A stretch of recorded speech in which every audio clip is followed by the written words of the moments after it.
Good morning, Congressman Dunn. I need to test your audio this morning. Good morning. Good morning. Good morning. Confirming we have audio and video from you. Good to go, sir. Correct. Thank you.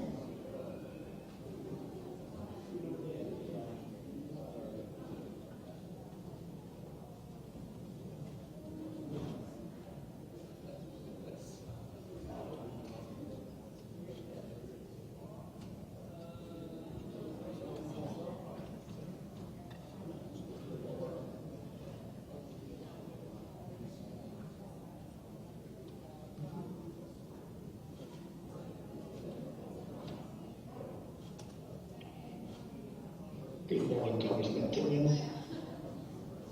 I need to test your audio this morning. Good morning, test 1, 2. Good morning. Confirming we have audio and video from your end. You're good to go, sir.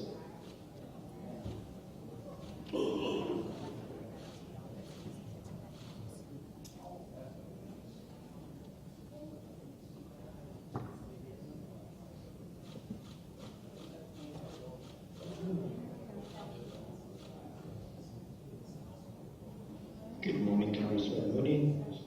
I need to test your audio. Good morning, testing 1, 2, 3. Perfect. Confirming we have audio and video from your end. You're good to go, sir.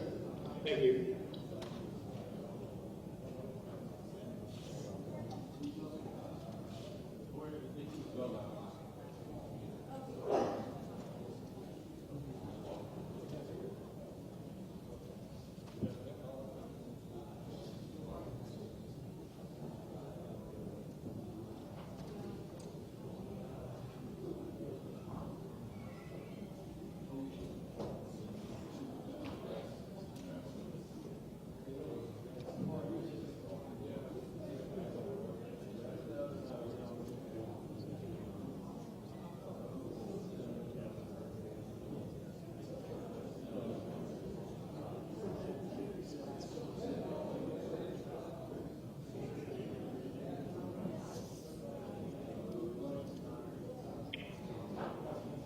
Good morning, Congresswoman Adams. I need to test your audio this morning.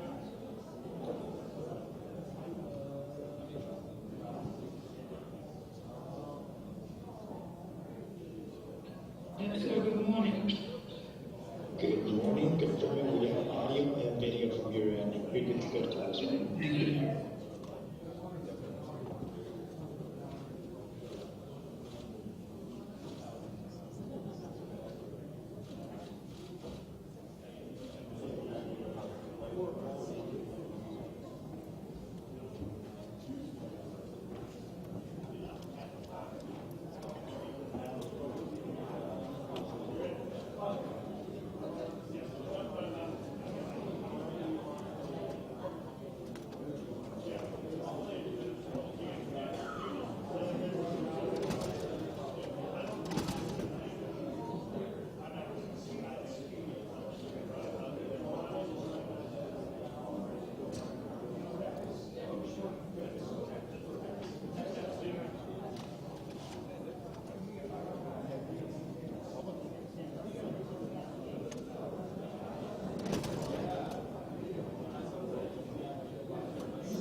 morning, Congressman Rose. We can test your audio at this moment. Testing 1, 2, 3, Captain, how are you? So we're confirming we have audio and video from your end. You're good to go. Good morning, Congressman Auchincloss. We can test your audio at this moment.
The committee will come to order. Without objection, the chair is authorized to declare a recess of the committee at any time. This hearing is entitled Investigating the Collapse of FTX, Part 1. I now recognize myself for 5 minutes to give an opening statement.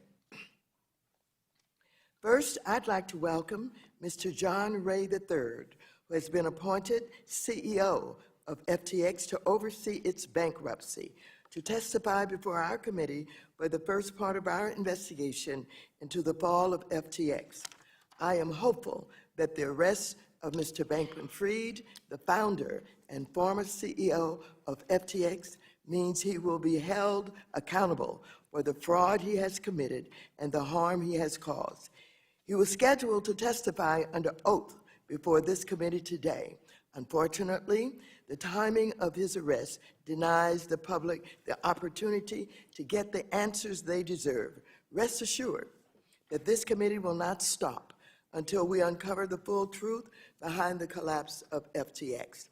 Just a few months ago, FTX was one of the largest cryptocurrency exchanges in the world, with a valuation of $32 billion in just 3 years since its founding.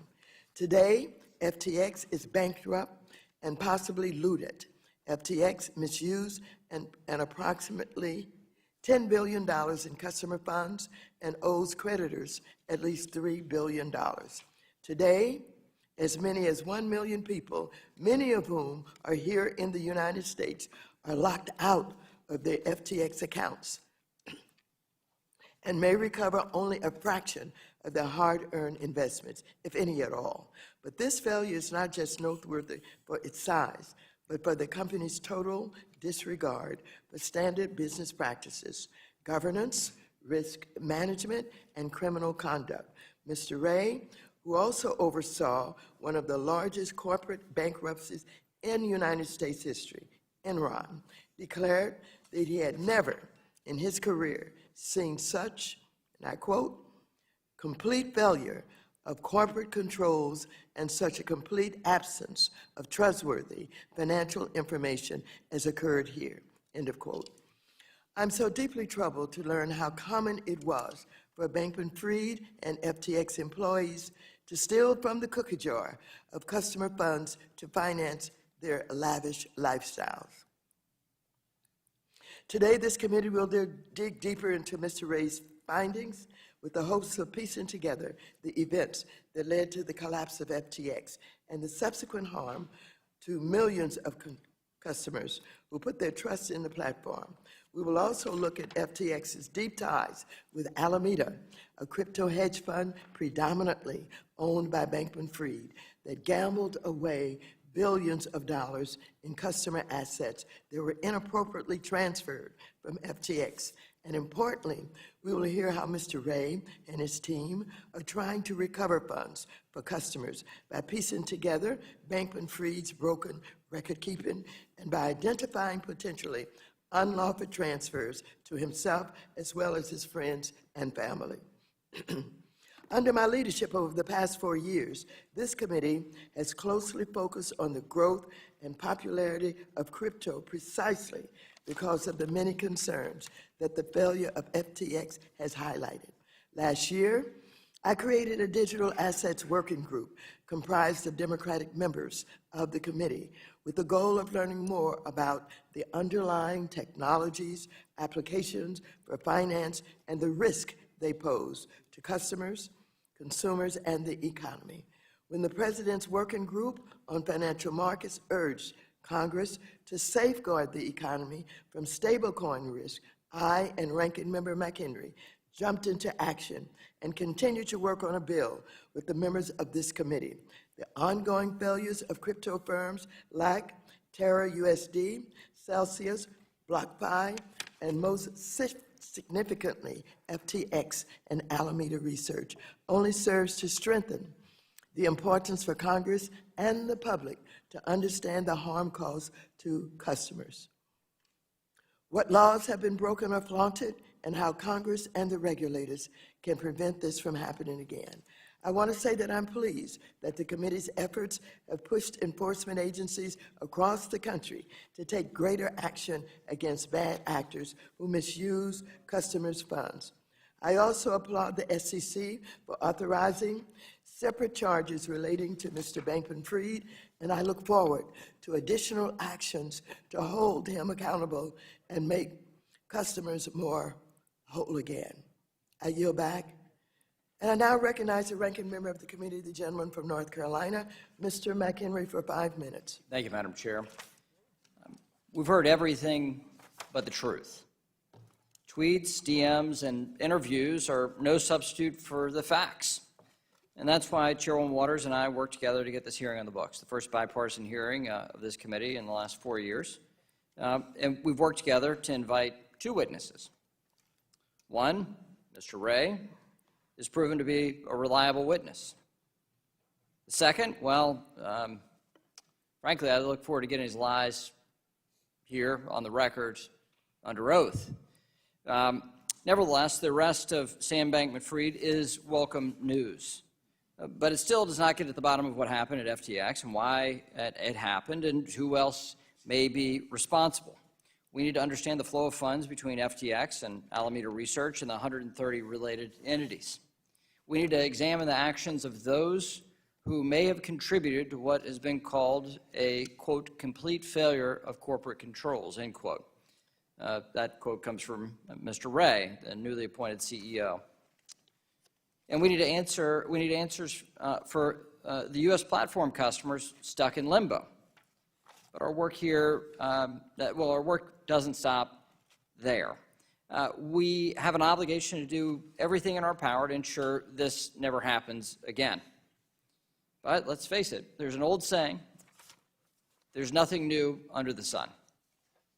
And it's safe to assume that fraud and fraudsters have been around just as long as that phrase has been around. Bankman-Fried's play is nothing new. We've seen it before. In the late 1800s, when the Union Pacific purposefully inflated the price of railroad construction to line its executive pockets. Or in the 1900s, when the con man George C. Parker was arrested for illegally, quote-unquote, selling the Brooklyn Bridge, Madison Square Garden, and the Statue of Liberty. And in the 2000s, when it was revealed Enron engaged in a massive corporate fraud and corruption, sending shockwaves throughout the business world. There are many comparisons you can draw between each one of these pretenders and the alleged actions of Mr. Bankman-Fried. It appears to be the same old-school fraud, just using new technology.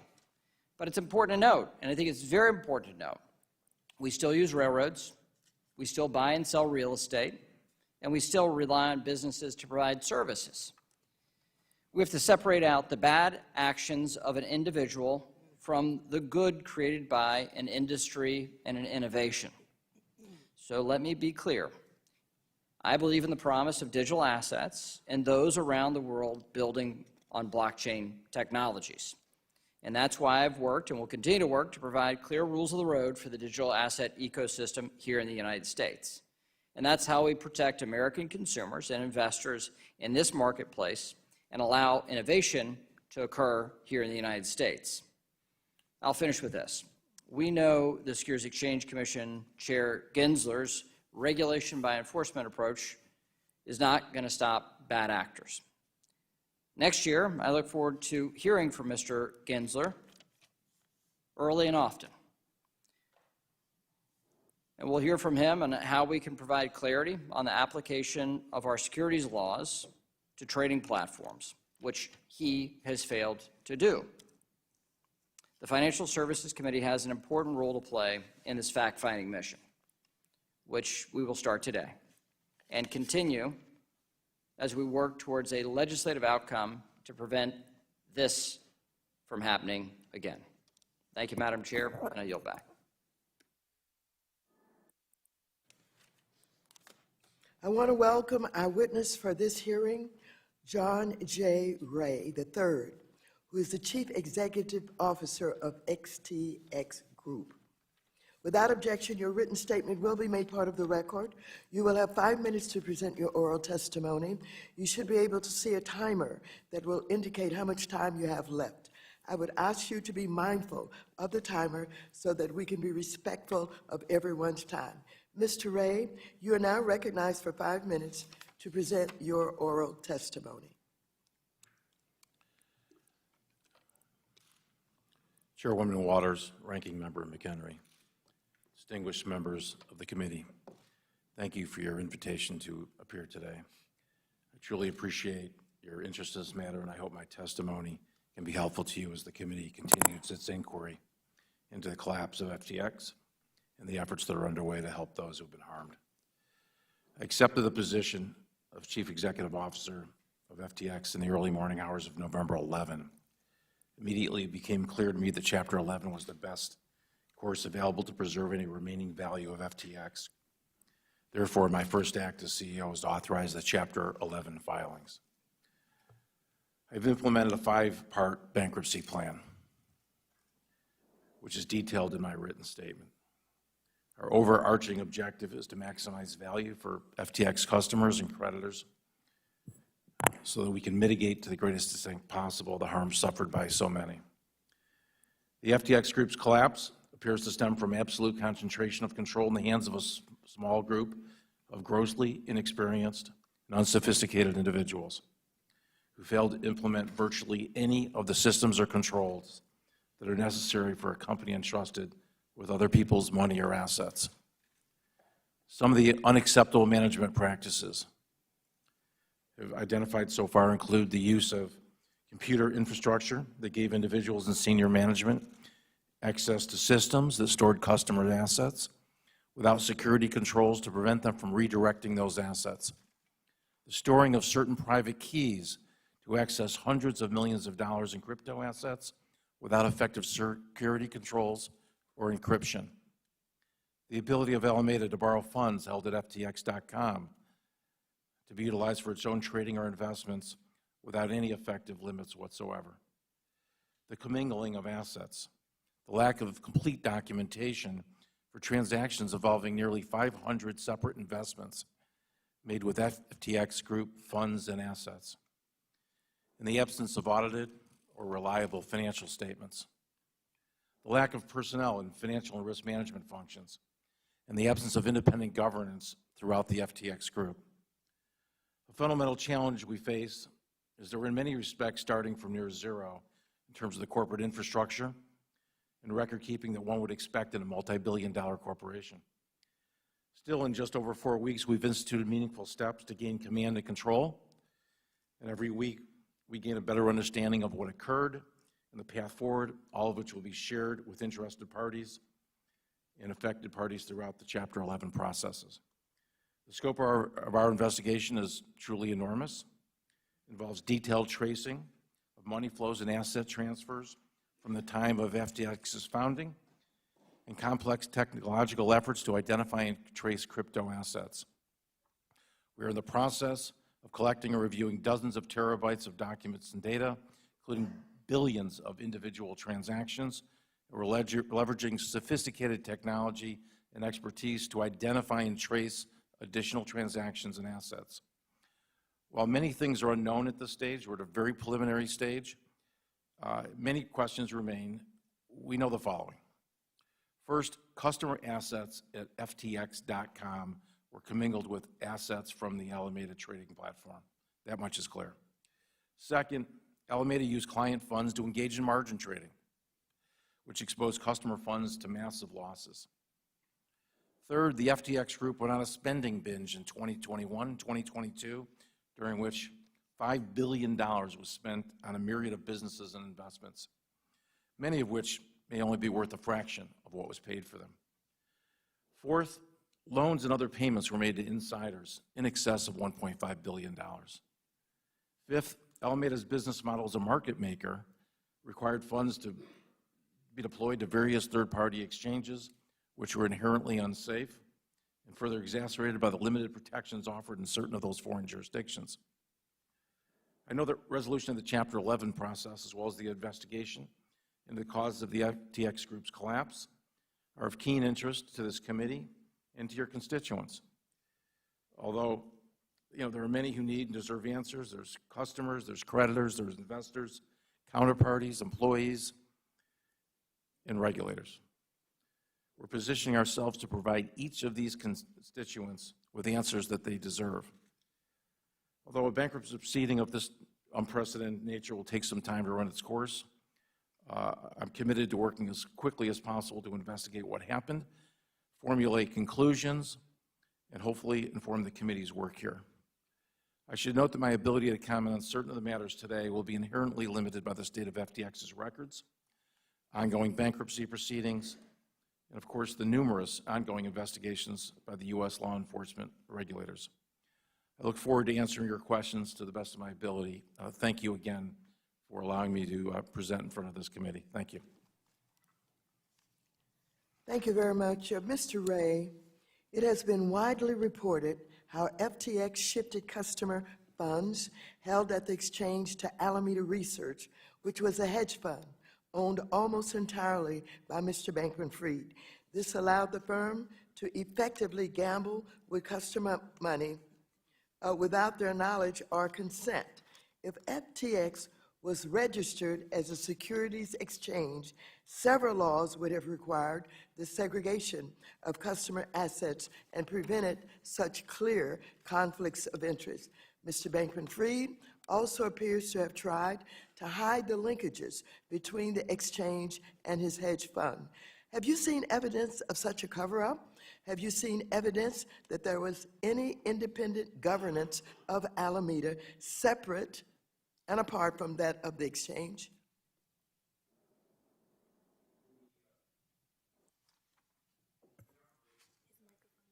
The operations of the XTF group were not segregated. It was really operated as one company. As a result, there's no distinction virtually between the operations of the company and who controlled those operations.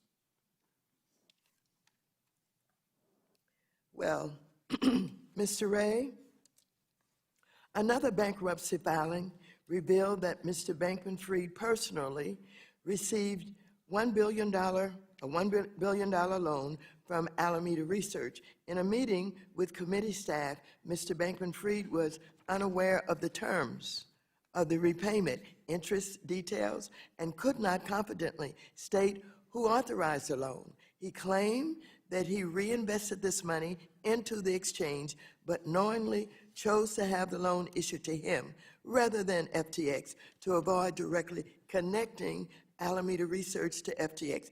Can you elaborate on any significant findings in connection with this loan? The loans that were given to Mr. Bankman-Fried were not just one loan, it was numerous loans, some of which were documented by individual promissory notes. There's no description of what the purpose of the loan was. In one instance, he signed both as the issuer of the loan as well as the recipient of the loan. But we have no information at this time as to what the purpose or the use of those funds were, and that is part of our investigation. Did you find any business or operational activities that the entities jointly engaged in that you would consider inappropriate or detrimental to FTX? If so, could you give us an example? Certainly, thank you. The operation of Alameda really depended, based on the way it was operated, for the use of customer funds. That's the major breakdown here. Funds from FTX.com, which was the exchange for non-U.S. citizens. Those funds were used at Alameda to make investments and other disbursements.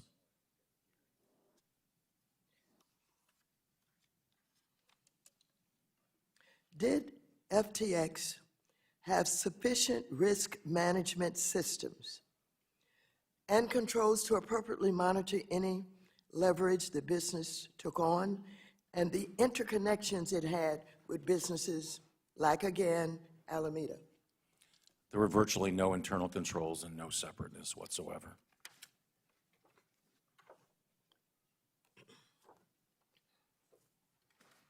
With that, I'm going to call on the gentleman from North Carolina, Mr. McHenry, who is a ranking member of the committee. You're now recognized for 5 minutes. Thank you, Madam Chair. Mr. Ray, thank you for your testimony. We had your predecessor, Mr. Sam Bankman-Fried, before this committee a year ago. And given where we are, can we just start from the beginning? You have in your declarations some clear outlines, but I want to make sure we have this in the record. There are different groups of businesses under the FTX platform or umbrella. Your declarations separate the businesses into 4 silos. We described that.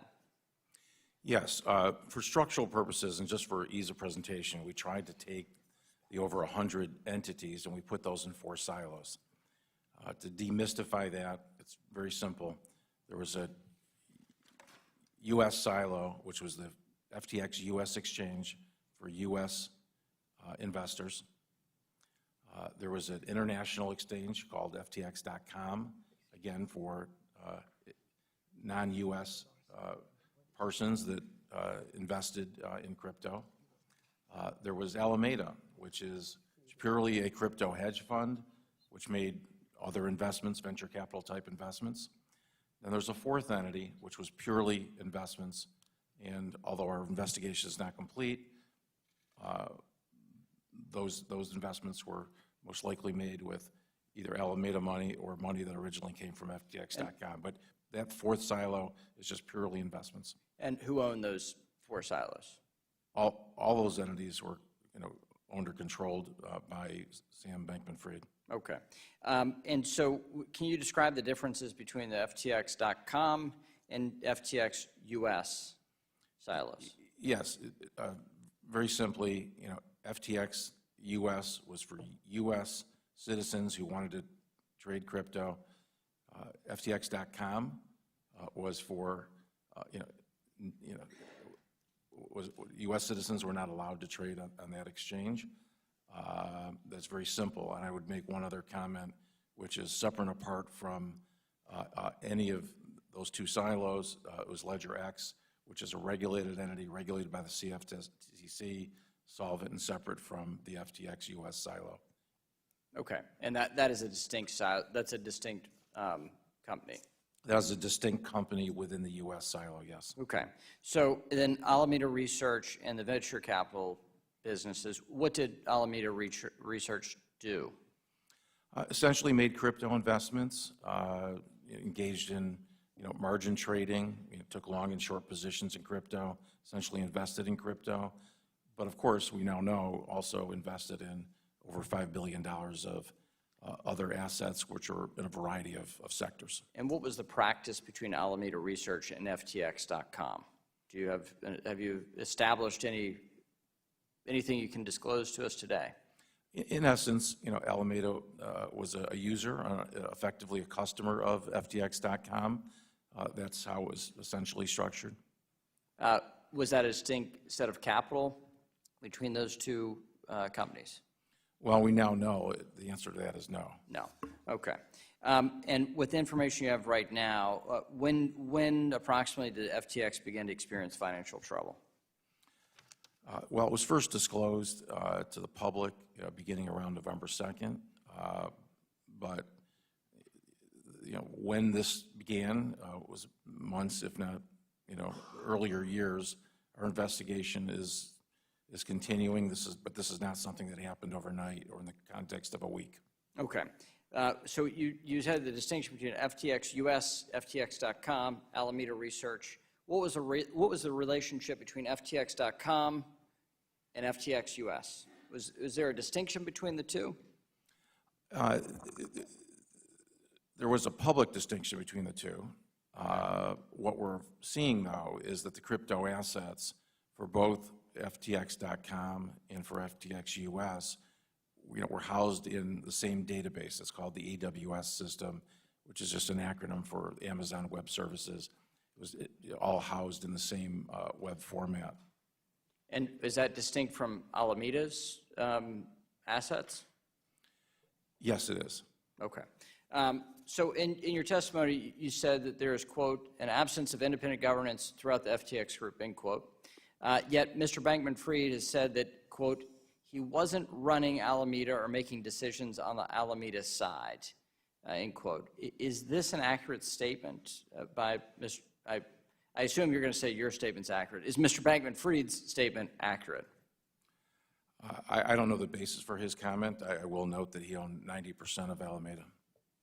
So, but you've seen no distinction in governance between the two? Oh, absolutely not. There's no distinction whatsoever. The owners of the company could really run free rein across all four silos. Thank you for testimony. The gentlewoman from New York, Mrs. Velasquez, who is also the chair of the House Committee on Small Business, is now recognized for 5 minutes. Good morning, Mr. Ray. You have had a long career working on several high-profile bankruptcies, most notably the Enron debacle. Mr. Ray, you were recently quoted in the New York Times as saying you have never seen such a complete failure of corporate control, and the level of dysfunction was the worst you have ever seen. Can you expand on these statements and what you have seen since taking over as CEO to make such a remark? Yes, thank you. That comment went to really one thing that we found, which every case is different. The challenges of every case is different. The issue here that I was speaking to is I've just never seen an utter lack of record keeping. Absolutely no internal controls whatsoever. And of course, this case is then made difficult in that context when you're dealing with technology. Mr. Ray, a number of debtors in the FTX group are located in offshore jurisdictions. Will this complicate the efforts to retrieve the assets of those debtors? If so, why? No, I don't think it will complicate it at all. The various jurisdictions historically in bankruptcy, and I've been in a number of cross-border situations, the jurisdictions will cooperate with each other. The regulators in all these jurisdictions, I think, realize that everyone's there for a common purpose to protect the victims and recover assets for the victims of these situations. How much have you been able to secure, and where are most of these assets located? We've been able to secure over $1 billion of assets. We've secured those to cold wallets in a secure location. It's an ongoing process, though, which will take weeks and perhaps months to secure all of the assets. Are most creditors located in the U.S. or foreign jurisdictions? The majority of the creditors trade through the .com silo and are outside of this jurisdiction, although there are some foreign customers that are on the U.S. silo and vice versa. So it is my understanding you established 4 silos. Can you explain why you believe establishing these silos and taking this approach will maximize asset recovery for creditors? And do you think this approach could help determine what happened to the $1 billion that is gone missing? Yes. So one of the reasons why we set up the silos the way we did was to first focus on the FTX silo for the U.S. It's a relatively smaller trading volume, fewer users. It's truly meant to be for the U.S. customers. The .com silo is really for non-U.S. customers, so there's a logical reason why we separated those two out. The Alameda Fund, well, that's just the fund that that drew resources from the exchanges. So it's really separate. It was not for customers per se. It was just simply a hedge fund. As we here in Congress consider the possibility of legislation in this area, what is the one thing that you have seen in your short amount of time at FTX that you will urge us to keep in mind or is needed the most? You know, I don't want to speak to detailed regulations or make observations about regulations. That's certainly not an area of my expertise. However, we're dealing with people's money and their assets. And, you know, my basic observation is you need records, you need controls, and you need to segregate people's money. Thank you. That's simple. Thank you. Madam Chair, I yield back. The gentlewoman from Missouri, Mrs. Wagner, is now recognized for 5 minutes. I thank you, Madam Chairwoman, and I thank you, Mr. Ray, for being here for the work that you're doing. Mr. Ray, you have compared FTX as worse than Enron.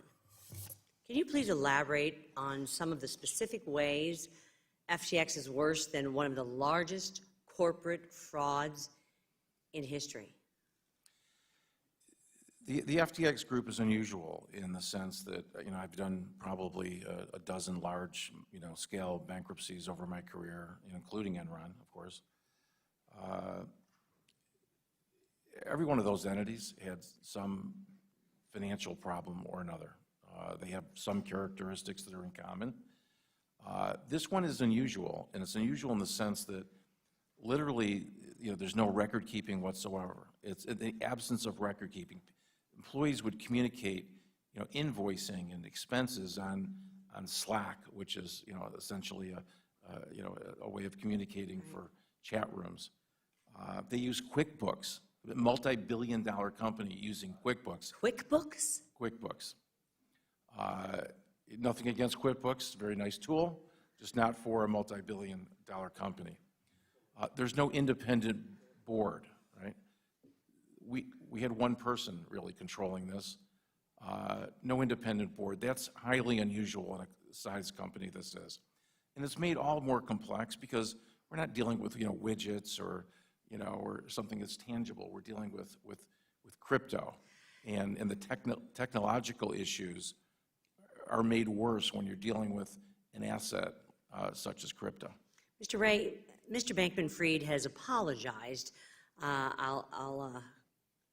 I'll subquote here, for mistakes he has made. Based on your review, is there a way to know if the transfer of FTX customer funds to Alameda Research was done by mistake? I don't find any such statements to be credible. Reports suggest that FTX.com transferred more than half of its customer funds, roughly $10 billion, to Alameda Research. Is that accurate, sir? Our work is not done. We don't have exact numbers for you today, but I will say it's several $billion in that range. So we know that the size of the harm was significant. Mr. Ray, FTX.com held itself out as having a sophisticated risk management system commensurate with the size of its operations. You've touched on this a little bit. Based on your work to date, is this accurate? And can you explain the, quote, sophistication of its risk management system? I can say that's absolutely false. There was no sophistication whatsoever. There was an absence of any management. Mr. Ray, Mr. Bankman-Fried has been able to confuse interviewers by talking in circles around the multiple business activities of FTX.com. Mr. Ray, would you break down for us the different business, quote, activities of FTX.com? Much of this I've described. Essentially, they had two exchanges for allowed users to trade crypto. And then there was the hedge fund. It's as simple as that. The users, were allowed to make a variety of investments. They had a more expansive ability to trade crypto if you were a non-U.S. citizen on the .com exchange. But I know it's been described publicly as very complex, and it is to some extent. But essentially, you had 2 exchanges, and you had a hedge fund. Inside both the U.S. silo, as I've mentioned, and inside the silos for .com, there were regulated entities. We have regulated entities that are, for example, in Japan that are solvent. We had regulated entity LedgerX that was solvent. Those are sort of distinct from the other basic operations that we had, which was the 2 exchanges. I thank you, Mr. Ray. And Madam Chairwoman, I'd like to submit an op-ed for the record describing an existing SEC rule that could have prevented customer assets from being misused. And I appreciate my constituent, Ron Kraszewski, President of CEO of Stifel Nicholas, for his thoughtful comments. I associate myself with those, and I'd like this entered for the record. I thank you, and I yield back. Thank you very much. The gentleman from California, Mr. Sherman, who is also the chair of the Subcommittee on Investor Protection, Entrepreneurship, and Capital Markets, is now recognized for 5 minutes. For 5 years, I've been trying to ban American investments in crypto. I'm the only member of the House to get an F from the only crypto-promoting organization that rates members of Congress. My fear is that we'll view Sam Bankman-Fried as just one big snake in a crypto Garden of Eden. The fact is, crypto is a garden of snakes.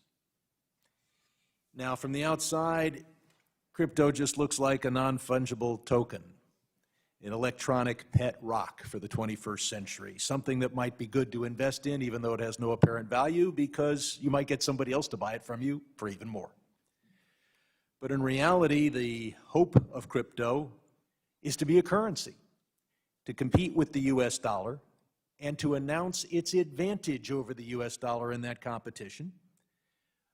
It puts the advantage right in the name. Crypto, hidden currency. Well, is there a big market for that? Is there a big advantage that crypto has over the US dollar if it actually became a currency, which it's not yet? Well, there are drug dealers, human traffickers, sanctions evaders who will find that to be a good feature. And as Sam Bankman-Fried would tell you, there's a hell of a market for bankruptcy court evasion. But the big market is tax evasion. And I know there are some on the other side who cheer every time a billionaire escapes taxes. The other announced purpose of crypto is to compete with the US dollar as a world reserve currency, thereby enriching the corporate billionaire bros and taking thousands of dollars of advantage away from every American family, because we benefit from being a reserve currency. Now, Sam Bankman-Fried, or should I say inmate 14372, had one purpose in all of his efforts here in Congress. Was a well-known figure, only one wearing shorts. His one purpose was to keep the SEC out of crypto, to provide a patina of regulation, baby regulation from the CFTC. And I'll have one comment from my colleagues. Don't trash Sam Bankman-Fried and then pass his bill. I fear that could happen because Sam was not the only crypto bro with PACs and lobbyists, and there is no PAC or lobbyist here to work for efficient tax enforcement or sanctions enforcement. Now, I've heard from some on the other side criticizing the SEC. In July in this room, I criticized the head of the SEC for not going, the head of enforcement of the SEC for not going after crypto exchanges. But the fact is that without objection, I'd like to put in the record a letter signed by 19 Republican members designed to push back on the SEC, a brushback pitch, if you're familiar with baseball. Without objection, such is the order. Thank you. Attacking the SEC for paying attention to, and I'll quote, the purported risks of digital assets. And I'd like to put on the record, without objection, comments from 8 members made in this room that were designed to attack the SEC as being a Luddite and anti-innovation for their efforts. Mr. Ray, you're going to be looking at FTX. We know that Sam Bankman-Fried is already faces criminal charges, but he did have help.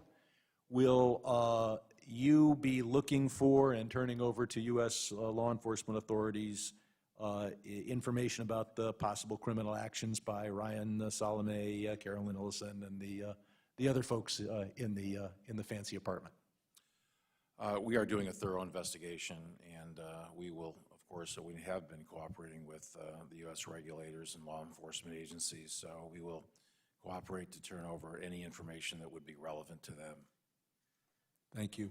And I'll point out in particular that one of the counts, count 8 in the complaint or indictment, is violation of campaign finance laws. And I hope that what you will turn over is a list of the major bonuses and or loans. It's reported that Ryan Salome got a $55 million loan, so that law enforcement can piece together when those loans and bonuses were made and whether they immediately preceded illegal campaign, disguised campaign contributions. Can we count on you to do that? Yes, I can confirm that. My time has expired. Thank you. The gentleman from Oklahoma, Mr. Lucas, is now recognized for 5 minutes. Thank you, Madam Chairman, and thank you, Mr. Ray, for appearing before the committee this morning, particularly in light of the recent arrest of Bankman-Fried. I expected you to be very cautious this morning in your answers, and in fact, I suspect you have been, but you've been very thorough and methodical in the committee, and I appreciate that indeed. First, I'd like to discuss the bankruptcy process, Mr. Ray. It's our understanding that some of the FTX entities were not included in bankruptcy, including LedgerX. Could you explain why those entities were not included and what might ultimately happen with them? LedgerX is a perfect example of the entities that were kept out of bankruptcy. It's a regulated entity. It's fully solvent. The customer funds were segregated. We believe that there's been no harm there whatsoever. There's no reason to put it into bankruptcy. Ultimately, we will look to sell LedgerX and put it in the hands of a good steward. And would you expand on how U.S. bankruptcy proceedings interact with international proceedings, for instance, like those in Australia? Yes, the system is really designed to have a cooperative relationship with liquidators in other jurisdictions. We share information, we cooperate with each other relative to maximizing customer value and ultimately facilitating distributions and overall facilitation of the completion of the scheme in order to render customers as whole as possible. As we've all seen, of course, SEC has charged Mr. Bankman-Fried with defaulting investors along with charges from the CFTC and the Southern District of New York. In your testimony, you described FTX Group as having unacceptable management practices, and you made that graphically clear, in particular to how Mr. Bankman-Fried is accused of. The SEC specifically alleges that one way in which Mr. Bankman-Fried diverted FTX funds to Alameda Research was by directing customers to deposit cash into Alameda-controlled bank accounts. Mr. Ray, could you explain how FTX was able to conceal that? We're still, somewhat early in our investigation, but we can confirm that funds were deposited directly into Alameda as opposed to FTX bank accounts. Unfortunate, obviously, situation. One last question on the bankruptcy. It's been reported that FTX Digital and FTX Australia were not included in the bankruptcy filing because local regulators had already initiated their own proceedings. Is it true that they could not have been included because of that? Yes, our filing occurred on November 11, and there was other filings that had occurred shortly before. One last thought, Mr. Ray. Clearly your profession is cleaning up messes that other people have made. That's a fair way to describe it. Not messes that you made, but they made. How does this compare, in your experience, magnitude-wise? Well, it's the worst or the worst by magnitudes? It's one of the worst from a documentation standpoint. Even in the most failed companies, you have a fair roadmap of what happened. We're dealing with literally a sort of a paperless bankruptcy in terms of how they created this company. It makes it very difficult to trace and track assets, and particularly, as I've said, in the crypto world. It's really unprecedented in terms of the lack of documentation. Bankman-Fried clearly tried to exhibit himself as the brightest of the bright. But being bright neither makes you honest nor a fool, does it? Thank you, Mr. Ray.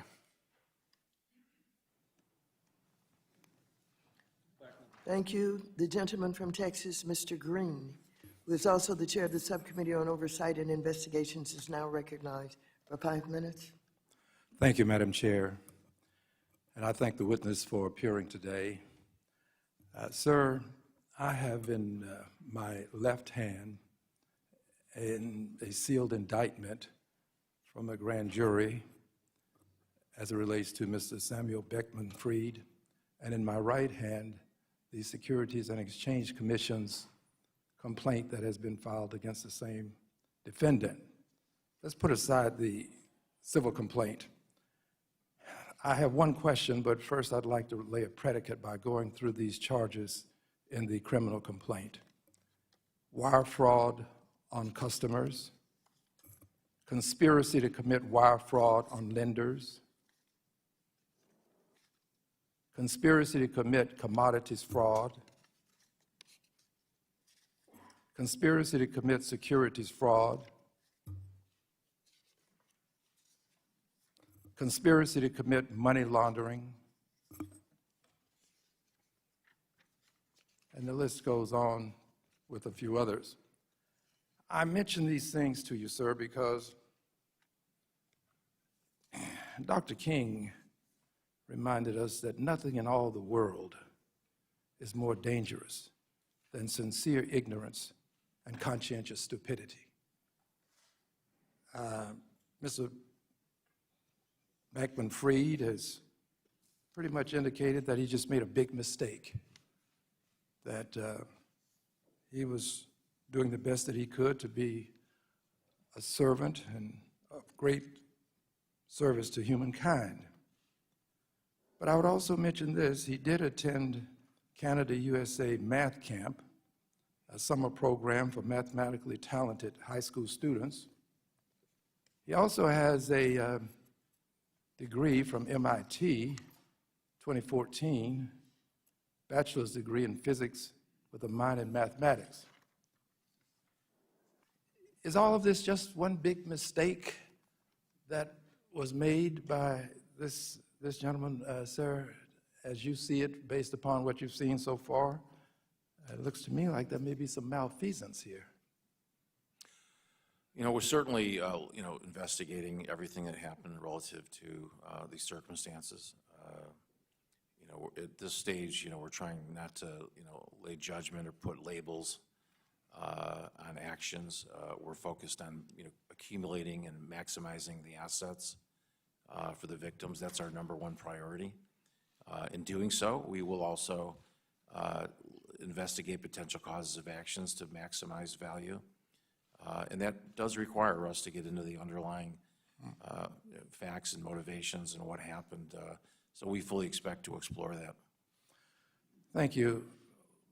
Would you consider this to be sincere ignorance? Again, I don't want to put labels on it. Obviously, there's been failure here of a massive proportion. Ultimately, I think others will judge him by his actions. Mm-hmm. I find it difficult to believe that we're dealing with conscientious stupidity. It seems to me that you'd have to be rather talented to do all of these things to the extent that they were done, and do them successfully for as long as he was able to accomplish these things, that they just don't emanate from ignorance and stupidity. And a lot of people have been hurt. And aside from the civil actions, I think that we have to send a message to the others who would take advantage of people that this is not going to be tolerated. And I thank you for what you've done. You've been very direct. I read your testimony. And based upon your testimony, it just seems to me that we have more than sincere ignorance and conscientious stupidity. I yield back the balance of my time. Thank you. The gentleman from Texas, Mr. Sessions. Madam Chairman, thank you very much. Mr. Ray, thank you very much for being here. I think each of our members have been sincere in saying thank you for your professionalism and adding this to your career of other restructuring that you have not only experience in, but bringing to bear. I've got several questions, and perhaps you can answer them, which would help me. At its best, largest point of investor exposure by an American investor, what amount of money do you think that was held in FTX? I'm not in a position really to give you individual numbers at this point. We do know with the U.S. There's hundreds of millions of dollars that were at stake. And of course on the .com, which is the international exchange, that's in the billions of dollars. There's one of the difficulties we have is that there's millions of accounts. Some of those accounts, could be by multiple users. So we're in the process of really analyzing how those accounts roll up to individual customers. Are you aware of the SEC at any point asking questions, coming to visit, providing paperwork about these hundreds of millions or billions of dollars that drew some attention from the SEC about this American investment, or what I would say exposure? I'm not, but you have to recognize that I, parachuted in on November 11th, so I have no history with the company whatsoever. So you do not know about any questions, interaction?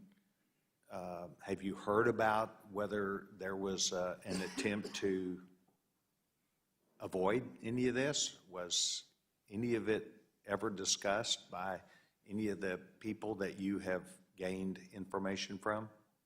I'm not privy to anything on a pre-petition basis. Thank you. Do you have an idea about the value of assets that was lent to FTX, by FTX or Alameda to Mr. Bankman-Fried, the amount of money that they loaned him? Well, we know that the size of the loss, measured essentially, at this period of time is several billion dollars, but you have to remember that, asset values, fluctuate. So how much the assets are worth at the time that they may have been transferred to FTX.com may be a different number than the loss as of any particular date. We do, of course, know that we have several billion dollars of losses, and we know that there was billions of dollars lent out, billions of dollars of other investments, so that we essentially have a roadmap to figure that out. The roadmap that you're speaking about, in your past, I don't claim you necessarily know it now, were IRS forms that were filled out by the company, were they properly filled out? Have you looked at those to see that they were complying with the IRS law? We are looking into that very thing. We've hired Ernst & Young. They are taking a comprehensive review. They're going backwards and starting with the earlier years. We're reviewing the return that was filed in 2020, 2021, and of course they're looking at all the transactions within 2022. So that review is ongoing, and we certainly will look at that in detail.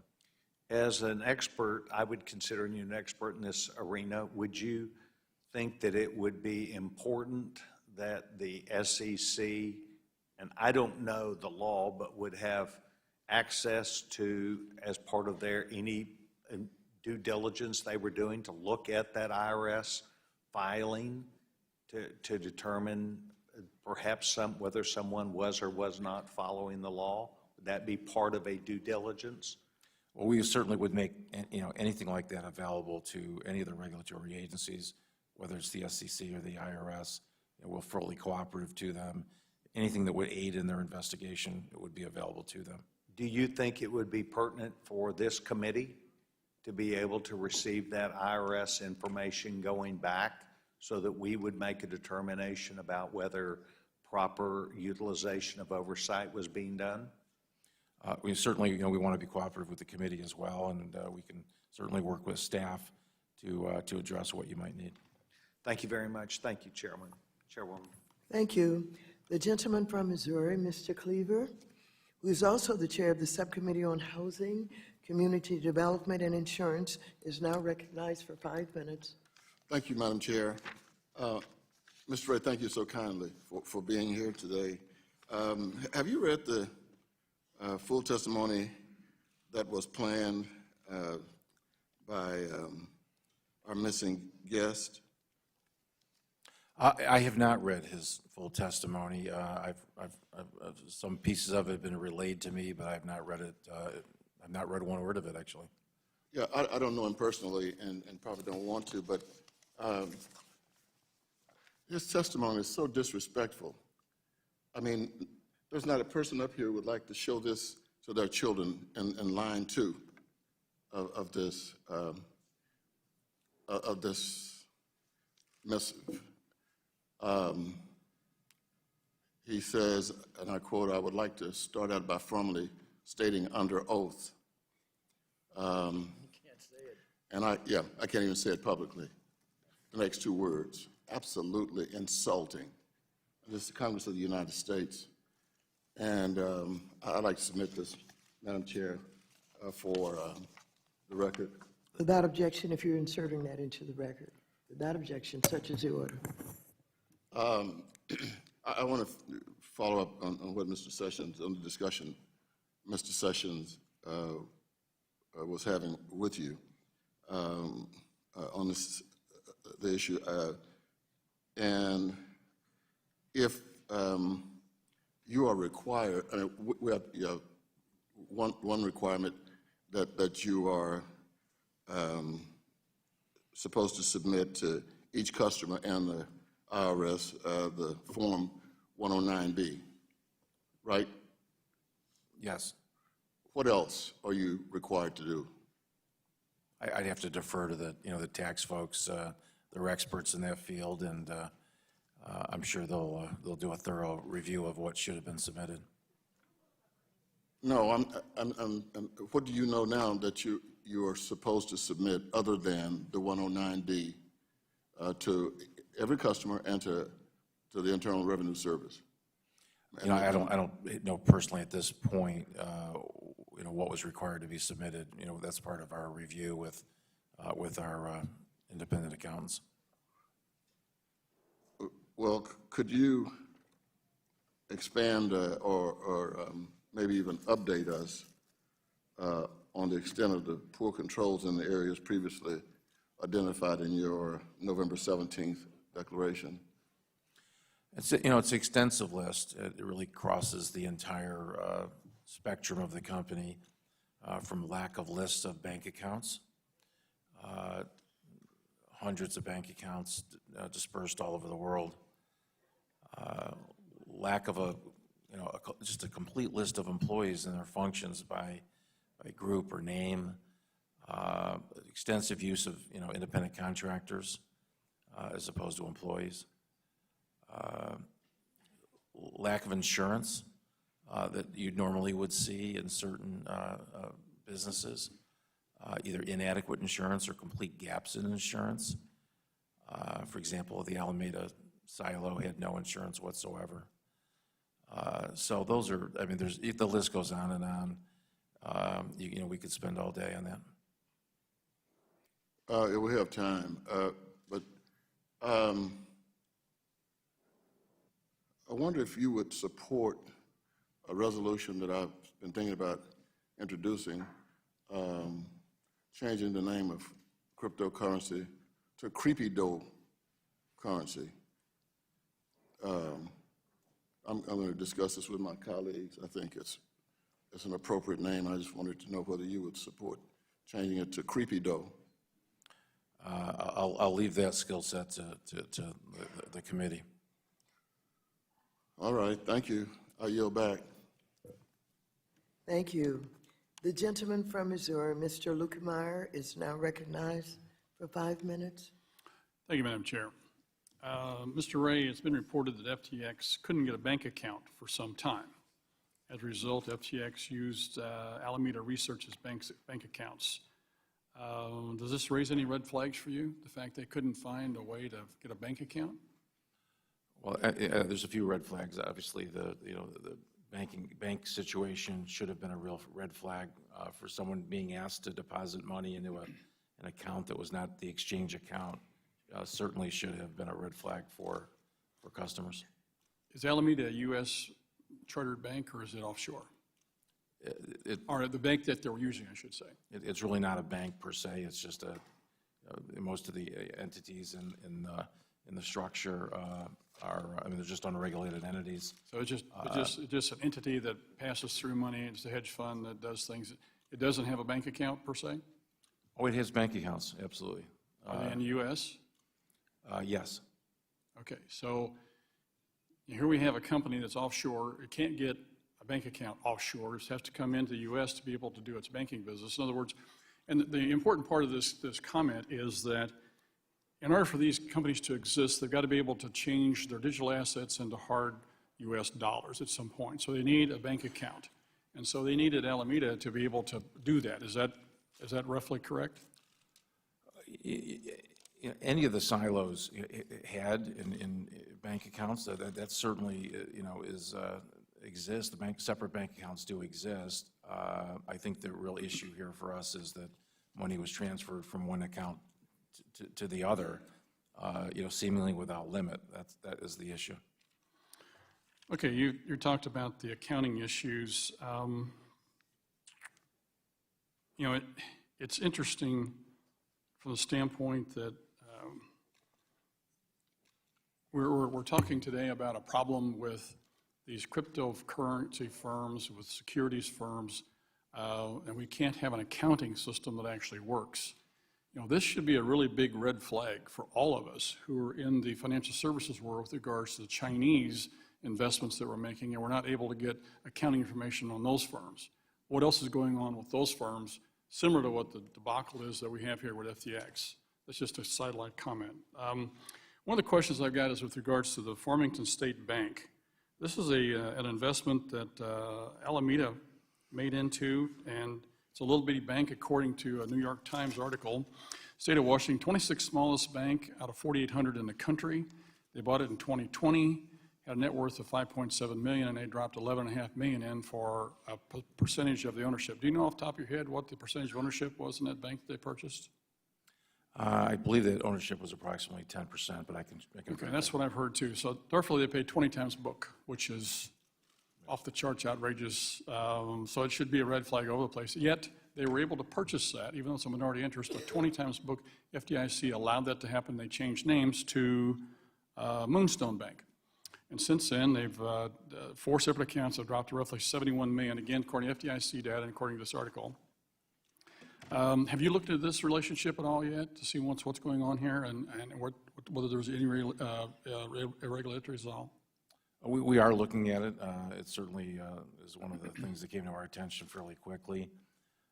We're looking at what the dollars were that went from the FTX group to that bank, and we're looking at the connections of that bank to the Bahamas. Is it the way this all transacted here? Is this common, by the way, that they purchase businesses and dump excessive amounts of money based on the fact they had it, whether it was a good investment or not, in all these different companies? I mean, this looks like a really excessive investment to actually go out and buy a bank to be able to do something with it, stuff it full of money. So I don't know, is there money laundering going on here? Is there some missing dollars? Is somebody stuffing away something in their back pocket to be able to at some point down the road take off with it? Is that what's going on here? I mean, it begs a lot of questions here when you see this kind of activity. Well, there's a lot more questions than there are answers. Certainly it's highly irregular, and that's what's gotten our attention. Well, I thank you for your comments this morning, and it's concerning when you see this sort of lack of accounting, and you see somebody dealing in this sort of level of money, and there's lots of different companies where money shifts back and forth, and you wonder, by living offshore in the Bahamas, if there's not some faraway bank account that's being stuffed with money we'll never ever find. I hope you do your job and do it well, Mr. Ray. Thank you for being here this morning. Thank you.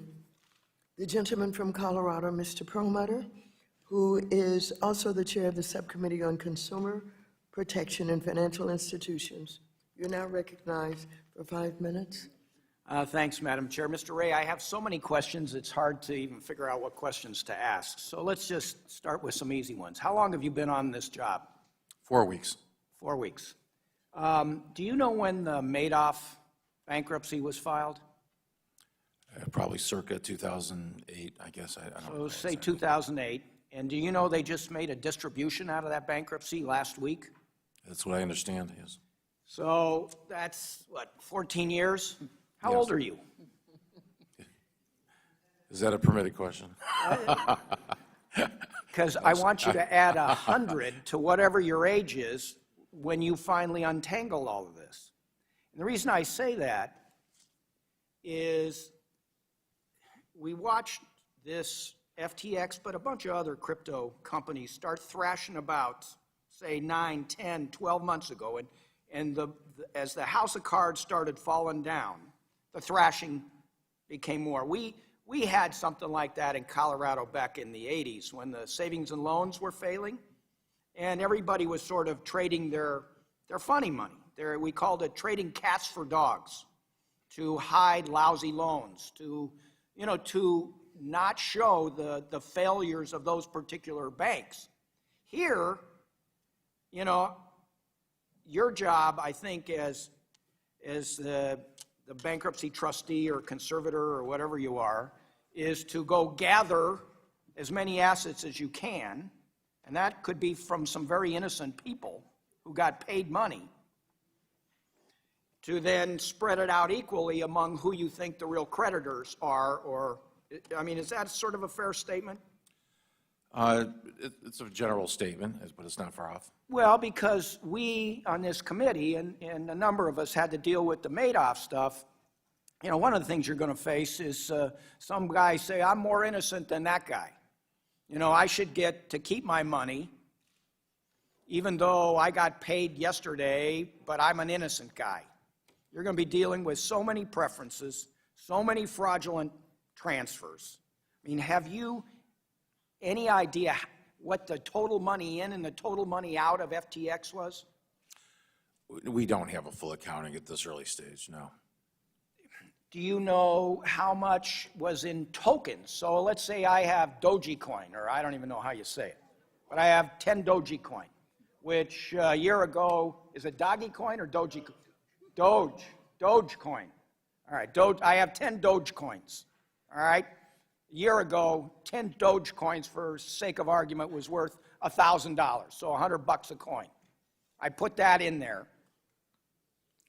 But Dogecoin today is worth, like, I don't know what, say not nearly that much.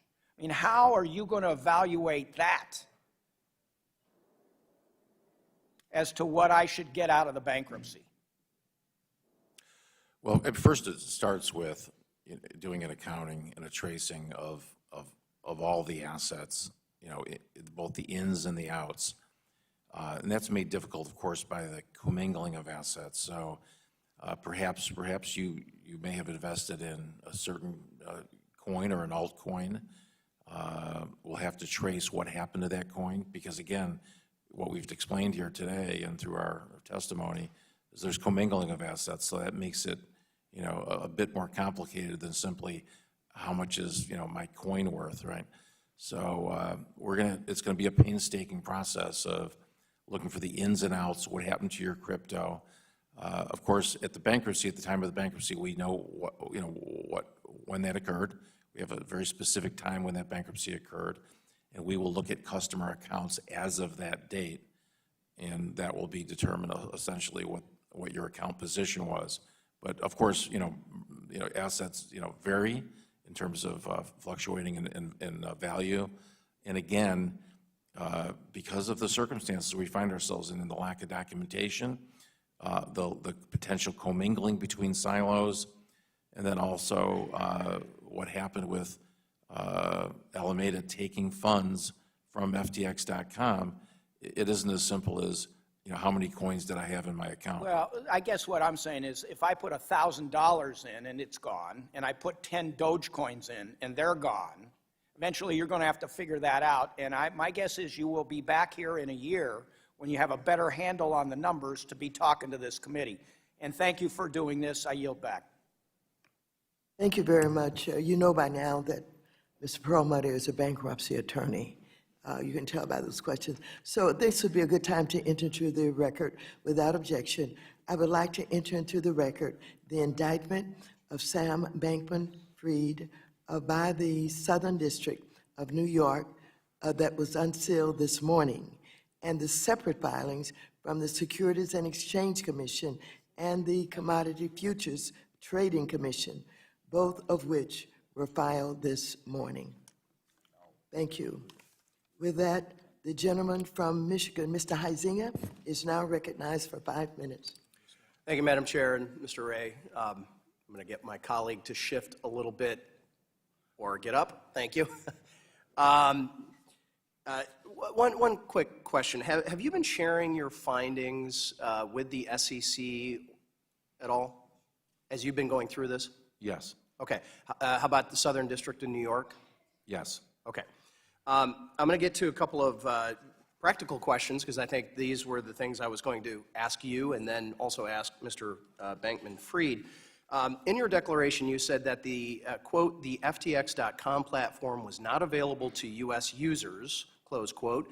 However, earlier this month, CFTC Chairman Benham suggested in testimony before the Senate Agriculture Committee that 2% of funds housed at FTX.com were from U.S. individuals. Can you confirm whether there were U.S. individuals or persons, in fact, customers of FTX.com?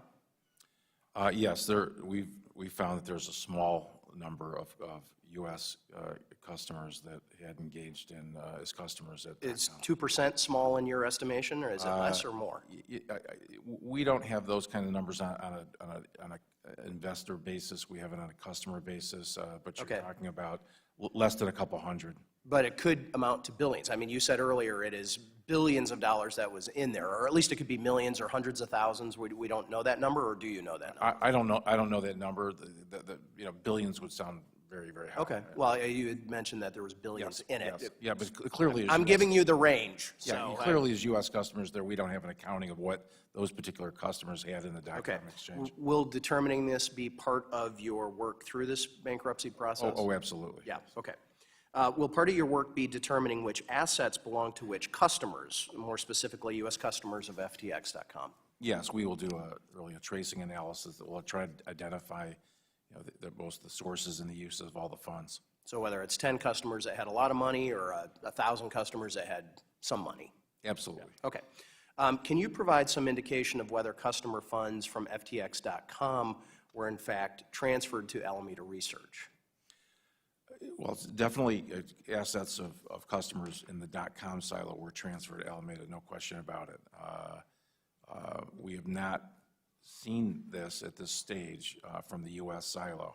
But of course, you know, we do have one concern, and that's the concern we're chasing down, which is whether or not there's commingling between that .com silo and the U.S. silo exchanges. And the reason for that is we know that there was sort of common control and access of authorized users at this most senior management level amongst all of the assets. So it's something we have to focus on. We haven't seen evidence right now of that, but certainly that's something that we need to investigate and trace. Okay, and my remaining 2 minutes, I want to turn a little bit to operations. Is there any evidence of his parents' involvement in the operations? We're investigating that, as well as any other, you know, players in the email, Slack, you know, Signal. It's billions of records. It's a very vibrant environment. So I hear that you haven't discovered that. I mean, it would seem interesting that that they didn't either give legal advice or business advice or parental advice, maybe. Well, certainly, clearly, and I think in our first day papers, we indicated that, that Mr. Bankman had given legal advice. Okay, and had he been an employee of FTX, as has been reported?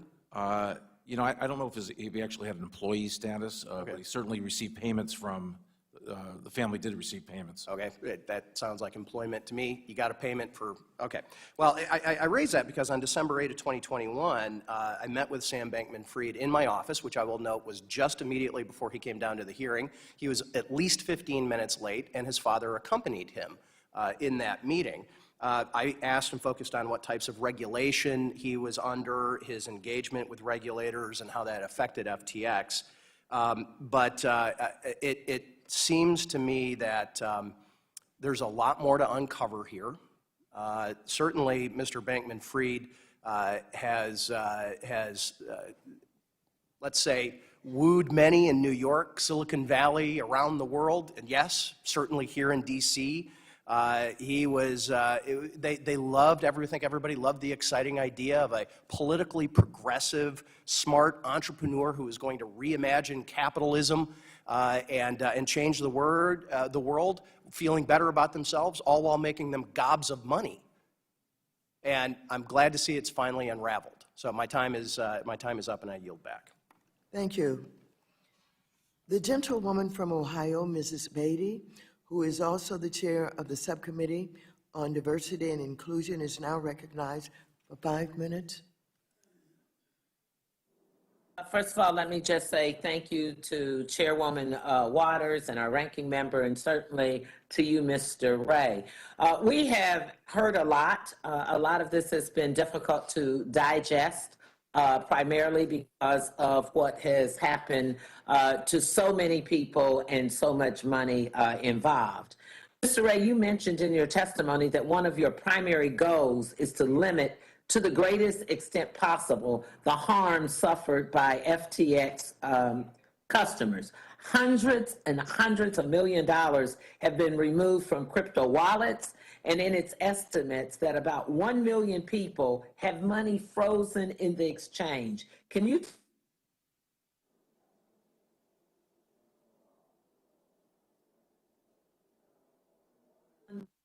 overall and the likelihood of those funds back? And if you can't answer that question, I have the information. Ms. Beatty, would you repeat the question? You were interrupted for a minute or so there.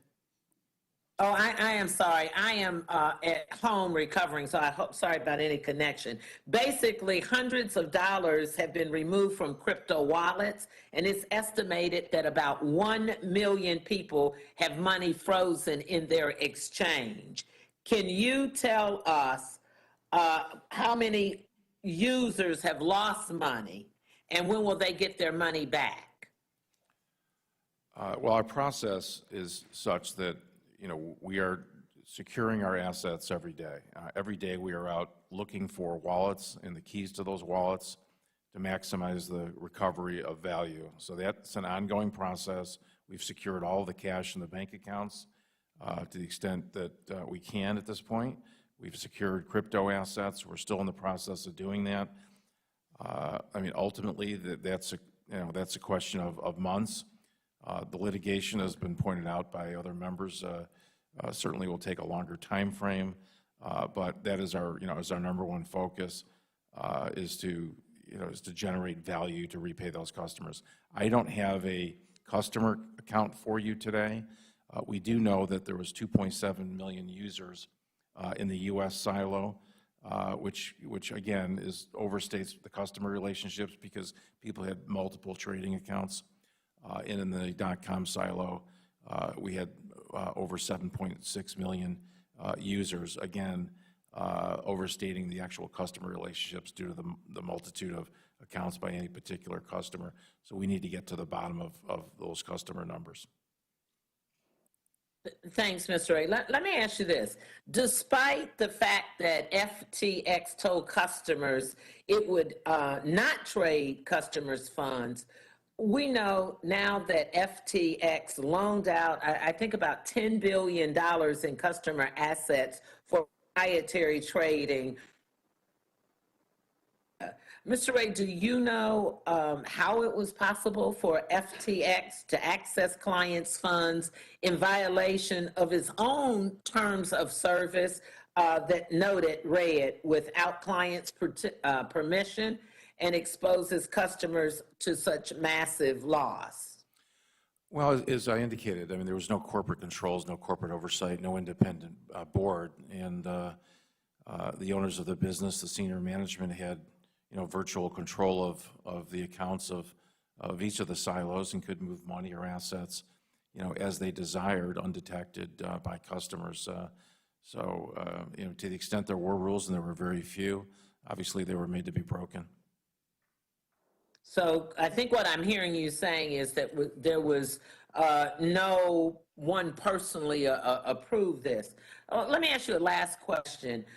Can you tell us what regulatory changes could prevent the unauthorization or the unauthorizing customer funds in the future based on your wealth of experience? Without, speculating about what regulatory fix there could be, and I've said in my earlier testimony, the critical thing is segregation of customer funds and transparency. Okay, and lastly, in your 5 points that you outlined, and I'm sorry if you said it before, is there a timetable that you think you can get to that? And that can be a yes or no. I think I'm getting close to my time. There's no particular time frame, but it's as quickly as possible. In my experience with Enron. And is that months? Is that weeks? Quickly as possible? It certainly isn't weeks. It's definitely months. And the causes of action, could take longer. But we will marshal assets on a weekly basis and on a monthly basis, and we'll do that as quickly as possible. Thank you so much for taking the time to try to help us out. I yield back. Thank you. The gentleman from Kentucky, Mr. Barr, is now recognized for 5 minutes. Thank you, Madam Chair. Mr. Ray, in your declaration, you said that many of the companies in the FTX group did not have appropriate corporate governance and that this situation is unprecedented.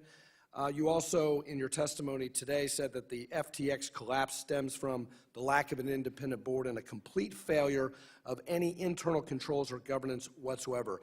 Can you elaborate in describing the governance structures for FTX.com that led you to make those comments?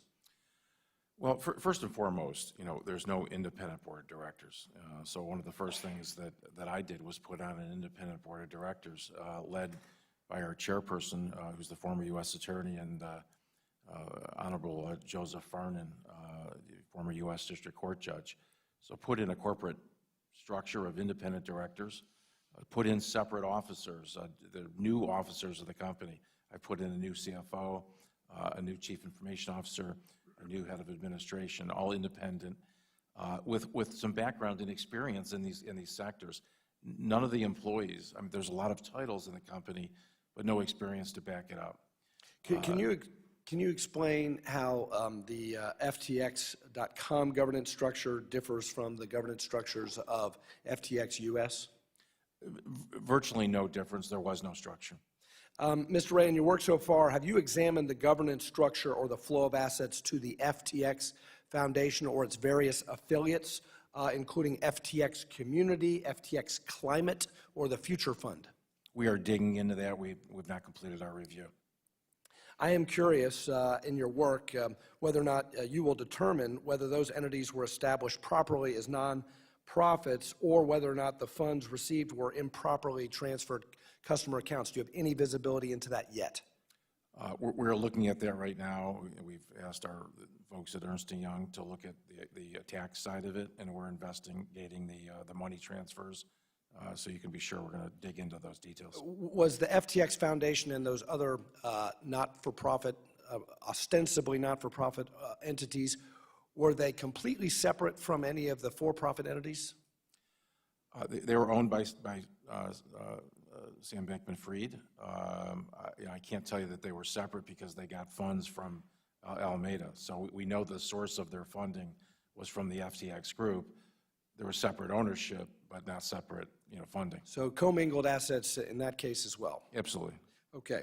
At least one ESG ratings firm gave FTX a higher score for governance than ExxonMobil. Given your testimony that FTX's collapse stems from the absolute concentration of control in the hands of a very small group of grossly inexperienced and unsophisticated individuals who failed to implement virtually any of the systems or controls necessary for a company that is entrusted with other people's money or assets, what would you say about this ESG governance rating, which rated FTX higher than ExxonMobil? I'd get my money back. Can you identify which entities had audited financial statements? Yes, I can. So there was no audit at Alameda, no audit at the venture silo. There was audit at the U.S. silo, and also audit at the .com silo. I can't speak to the integrity or quality of those audits. We're reviewing, obviously, the books and records. And as I've said earlier, much of those books and records were maintained on, fairly unsophisticated ledger workbooks. And you testified of the lack of record keeping. Yes. And so there's a whole lot of financial statements that are either not audited or not available. Is that fair to say? That's fair to say. In your declaration, you stated that you did not believe that those audited financial statements were reliable. Can you elaborate on why you believe that to be the case? Well, we've lost $8 billion, right, of customer money. So by definition, I don't trust a single piece of paper in this organization. Sam Bankman-Fried, in his testimony to this committee on December 8th of last year, said that FTX has designed and offered a platform with a market structure that is risk-reducing. To be sure, there are irresponsible actors in the digital asset industry, and those actors attract the headlines, but FTX is not one of them. Was that statement incorrect? False, yes. Thank you. And let me conclude by describing what is going on here by a popular crypto commentator. If you set up an exchange where you're the market maker, you're the issuer, you're the prime broker, and then you trade against your own customers, you have a vested interest in creating the assets, promoting the assets, and manipulating the price of the assets. What you have is a crypto casino. I yield back. Thank you. The gentleman from California, Mr. Vargas, is now recognized for 5 minutes. Thank you very much, Madam Chair. I'd like to begin by thanking you once again for taking the lead to hold bad actors accountable and pursue transparency in the cryptocurrency space. And also, Mr. Ray, I want to thank you for being here today to testify. I think I start off a little bit like Paul Krugman does in the New York Times. I don't get the point. I really don't get the point of blockchain and cryptocurrency. It's like keeping track of how many times you chew gum, like who cares? There's other ways that are, I think, less fraudulent to make transactions. But anyway, that being said, how many times have we talked here about the potential for abuse, of fraud in the crypto market? Quite a bit.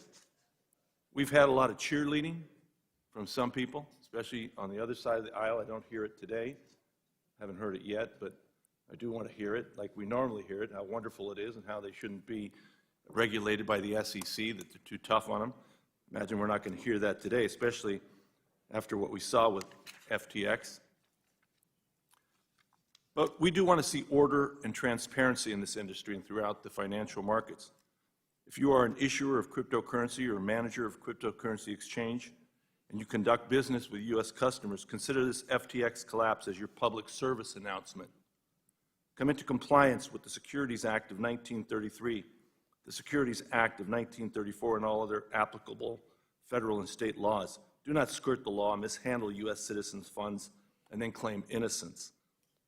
For the cryptocurrency industry to continue, citizens need to be informed, regulators need to uphold the laws, and companies need to comply.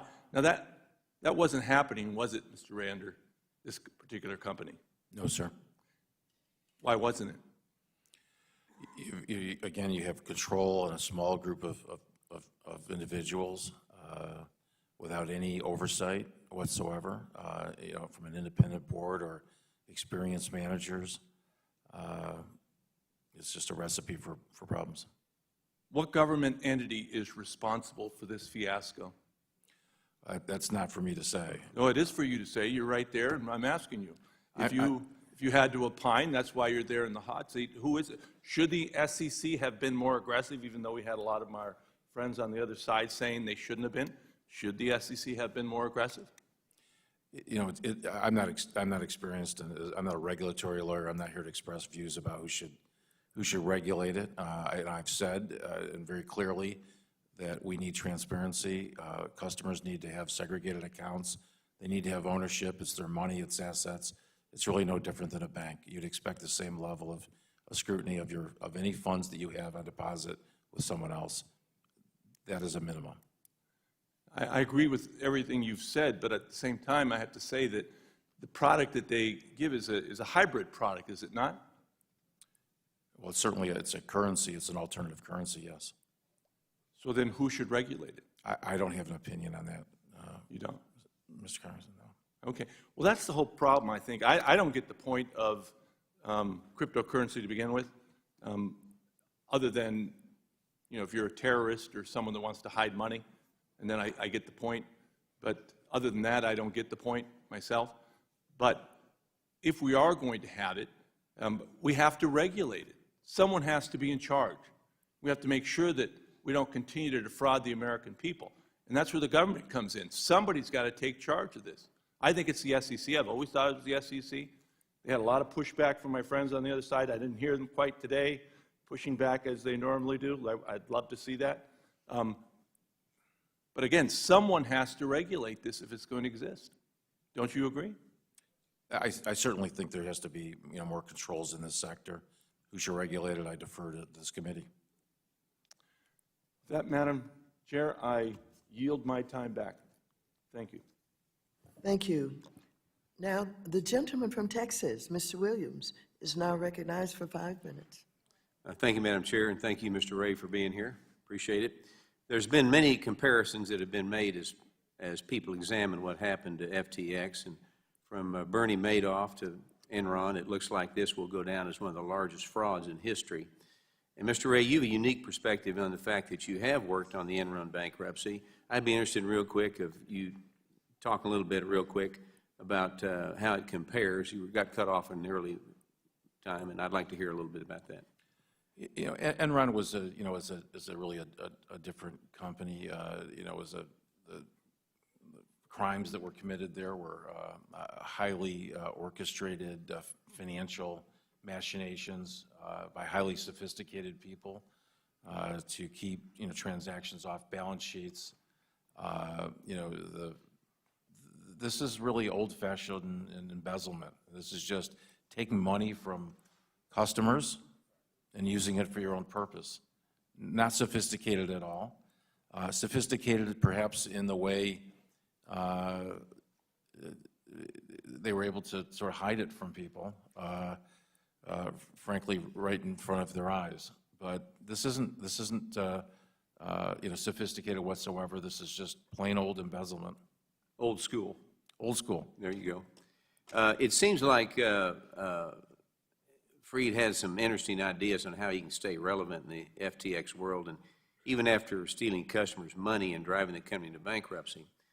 And I have read that he wants to be retained as an outside consultant, and been very critical of your own appointment, quite frankly, into this position. So after his arrest last night, all of his wishes seem even more unlikely. So what role, if any, should he play in FTX moving forward?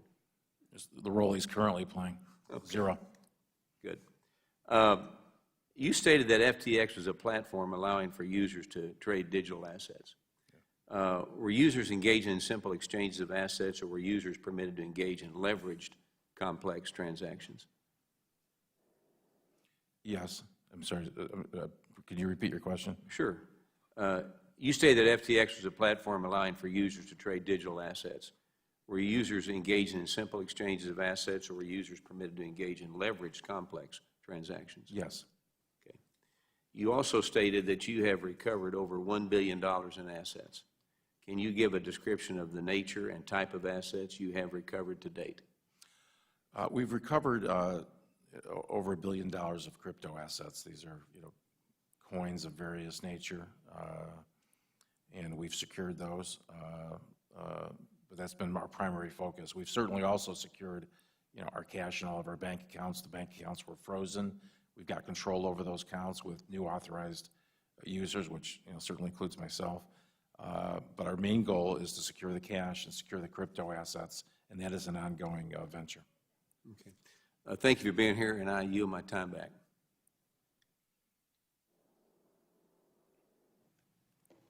Thank you very much. The gentleman from Guam, Mr. San Nicolas, is now recognized for 5 minutes. Thank you, Madam Chair. Mr. Ray, thank you for being with us here today.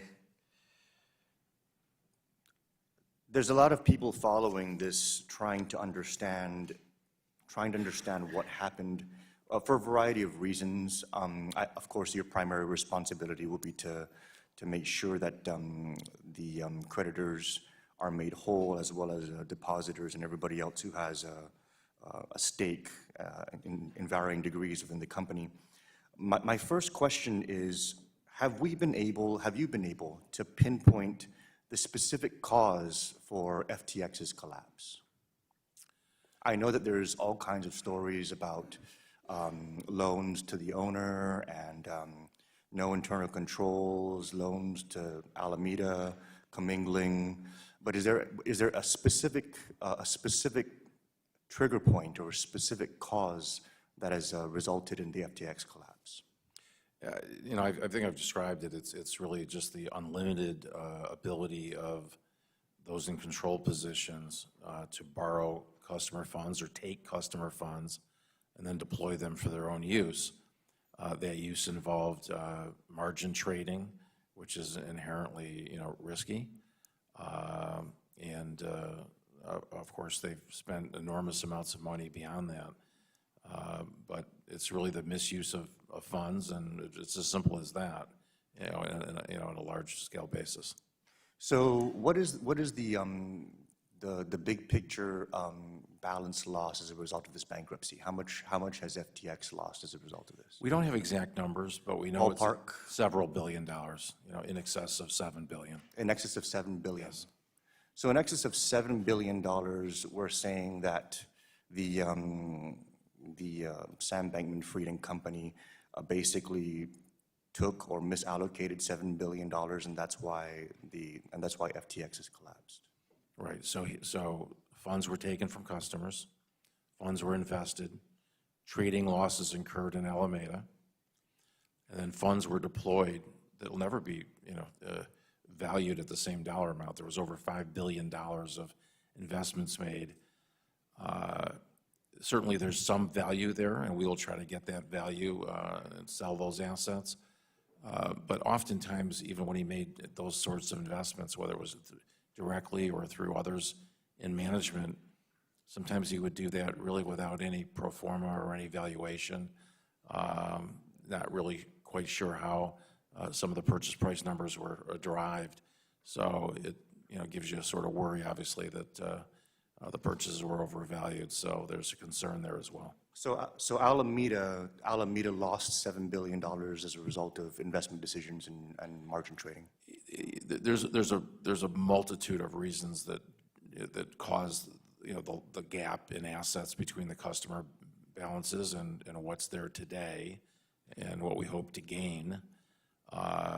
It can't be pinpointed just on losses on trading activity. The reason I'm asking, and I'm just kind of narrowing it down because my time is expiring, but it's important for us to very clearly understand what caused this collapse. When we had the 2008 financial crisis and Bear Stearns collapsed and Lehman Brothers collapsed, we could have gone in there and we could have pointed to all these different reasons that could potentially have contributed to it, but the underlying reasons were there was a subprime crisis and a lack of liquidity in these respective institutions. That allowed us to have a policy response, a regulatory response to prevent that kind of thing from occurring in the future.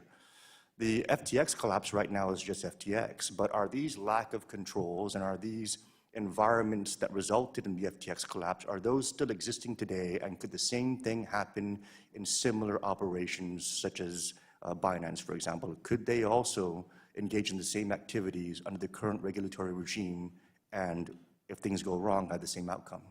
Well, sort of just 3 points I'd make. First of all, I mean, we are going to detail the sources and uses and what happened to all the funds. That will tell us exactly, you know, how the losses were incurred. Some of those may be lessons learned. Some of them just, you know, frankly, will just be payments that were made, you know, from other people's money. It's No, that inherent. just going back to my question though, Mr. Ray, the circumstances that led to FTX's collapse, those circumstances still exist in the crypto space, and can other companies collapse in a similar set of circumstances? Well, certainly we've ceased trading, so it won't happen at our company. Could it happen at other companies? I can't speak to them because I don't know how each of these companies are operated. Obviously, our company operated in a very distinct way that led to losses, but I think every company is different.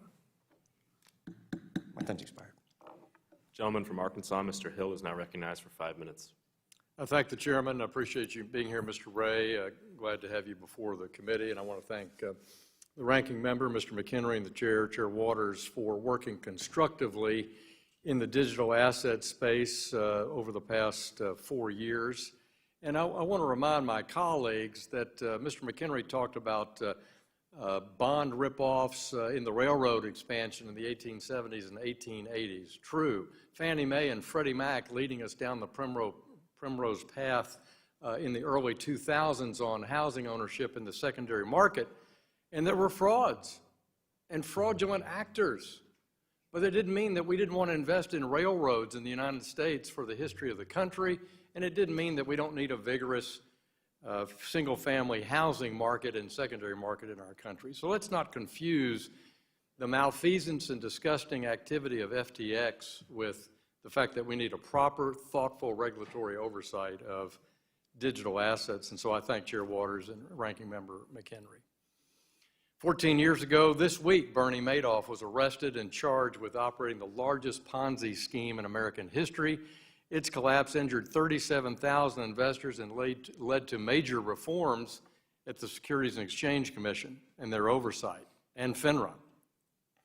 Bankman-Fried was arrested in the Bahamas last night. In many ways, the fall of FTX dwarfs that of Bernie Madoff, with court filings suggesting that over 1 million creditors are somewhere in the lurch in the FTX silos. Americans were hurt, and I want everyone listening to know in today's hearing that this is just the first step that Congress is taking in understanding what happened and how to create the appropriate regulatory environment. We do want to understand the events and decisions that led to the collapse and the impact on our customers and other market participants, and how to prevent it from happening again. Mr. Ray, thanks for stepping up in your leadership capacity. And in looking at the bankruptcy filing, Prager Metis was the audit firm for the .com silo. Their website says they're the first ever CPA firm in the metaverse. So looking at their website, they have 24 offices, 600 staff, 100 partners, principally California, New York, and New Jersey. You stated you're not familiar with Prager Metis, is that correct? That's correct. Are they cooperating with your, in your role as bankruptcy trustee? We're reaching out to, you know, both firms, audit firms, as well as the firm that does our taxes, and we certainly have tools available if they don't cooperate, but everyone seems to be cooperating at this point.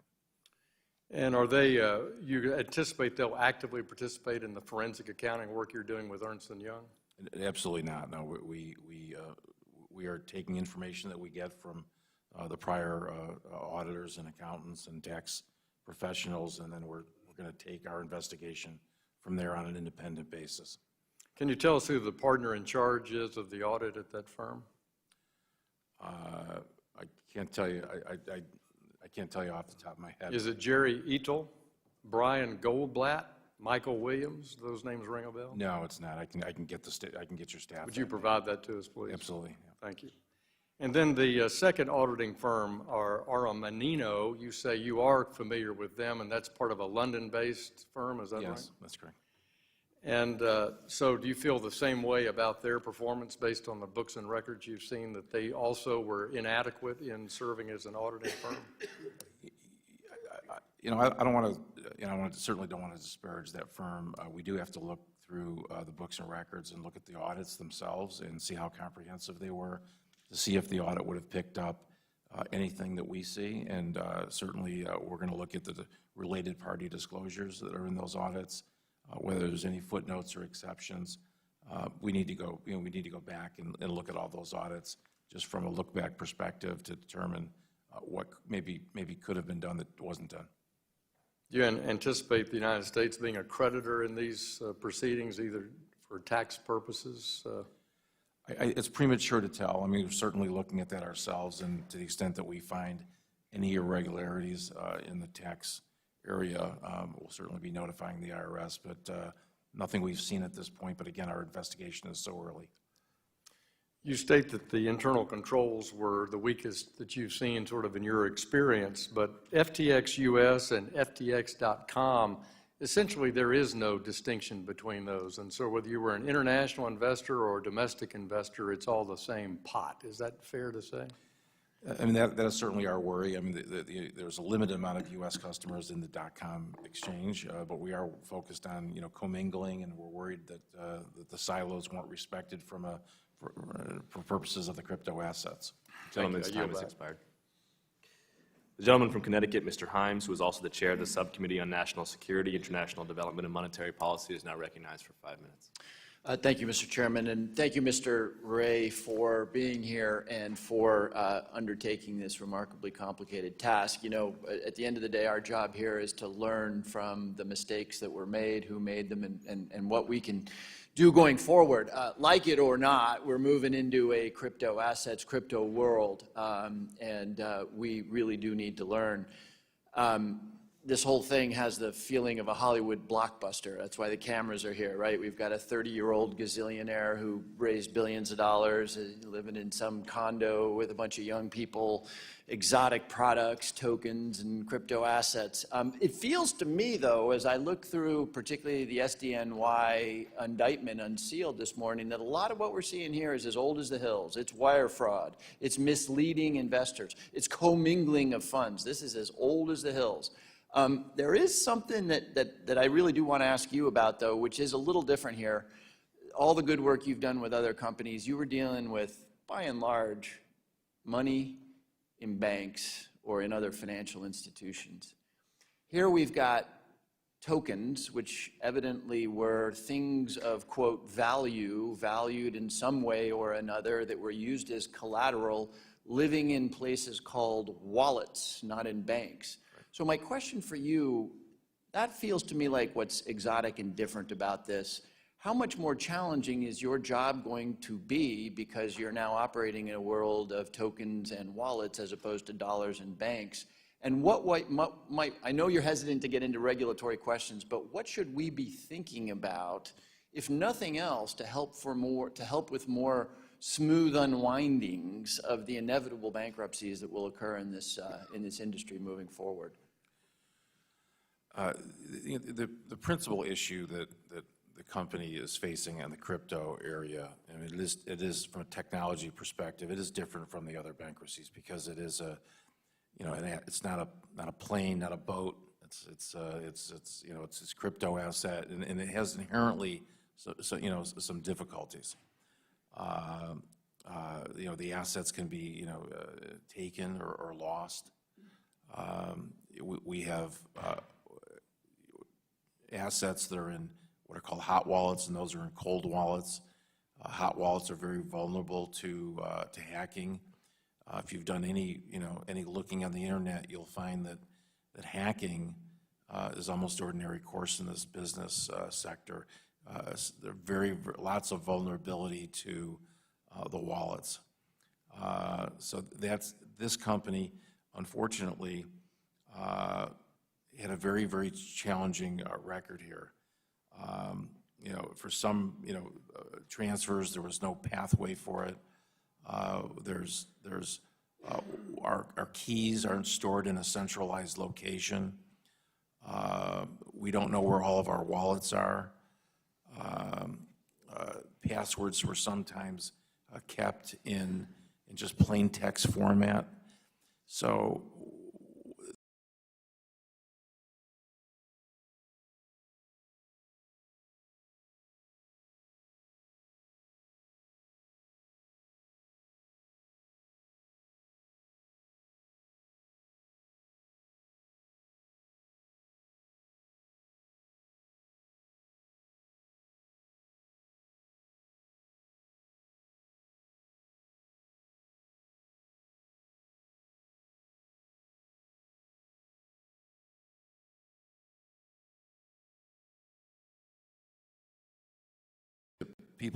things won't happen. The hacking might occur. Yeah, thanks, Mr. Ray. I have one more question, but I really appreciate that. We got to follow up on that because that's something for us to do. The other thing that I can't stop thinking about here is, again, 30-year-old gazillionaire, I get it, all sorts of attractive things.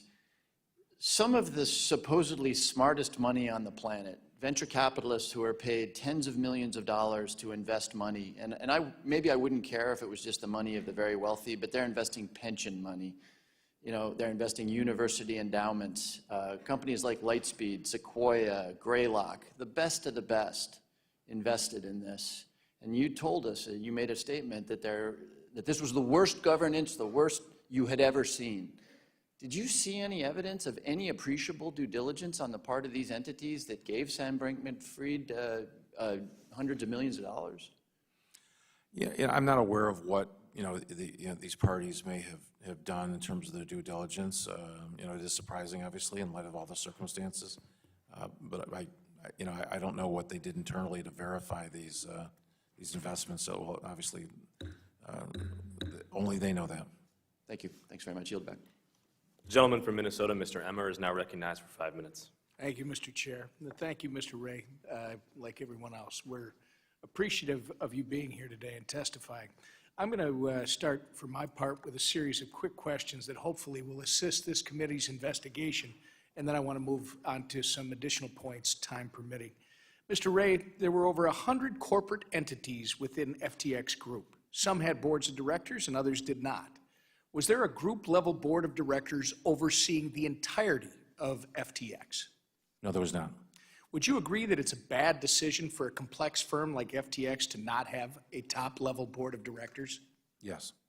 Do you have concerns about the concentration of power in a small group of inexperienced individuals with no oversight? Yes. Did FTX.com have basic corporate functions like an accounting or human resource department? No. Was there a legal department at FTX.com? Yes, there was. Was there a compliance department? There were people with titles. Fair enough. And thank you. Finally, to assist the committee's investigation, would you agree that a financial firm the size of FTX needs accounting, human resources, legal, compliance, and risk departments to help prevent something like this from happening? Absolutely. In early April 2022, FTX and IEX announced a strategic partnership. Last week, the Financial Times reported on Alameda's venture capital portfolio, which listed FTX Trading's $270 million investment into IEX as a, quote, acquisition. Did FTX Trading acquire IEX? And if not, what type of investment did FTX Trading make into IEX? I'd have to get back to the committee on that specific investment. I'm not sure that was completed. Can you provide us with some information on it? Absolutely. I can get back to you on the staff on that. We know that Chair Gensler had more meetings with FTX than anyone else in the crypto industry. We understand that what was being negotiated was a framework for digital asset exchange registration and token registration with the SEC that would benefit both parties. It would expand the SEC's jurisdiction in exchange for the SEC's preferential treatment of FTX over other industry participants. We understand there was a lot of activity to move this idea forward, including the circulation of draft short-form disclosures that would enable filers to get tokens listed on this newly formed bespoke exchange. Mr. Ray, I know you're handicapped with the information you currently have obtained, but Chair Gensler refuses to answer our questions or testify before this committee. Will you commit to sharing with this committee any internal documents you come across regarding communication between FTX and Mr. Gensler or others at the SEC?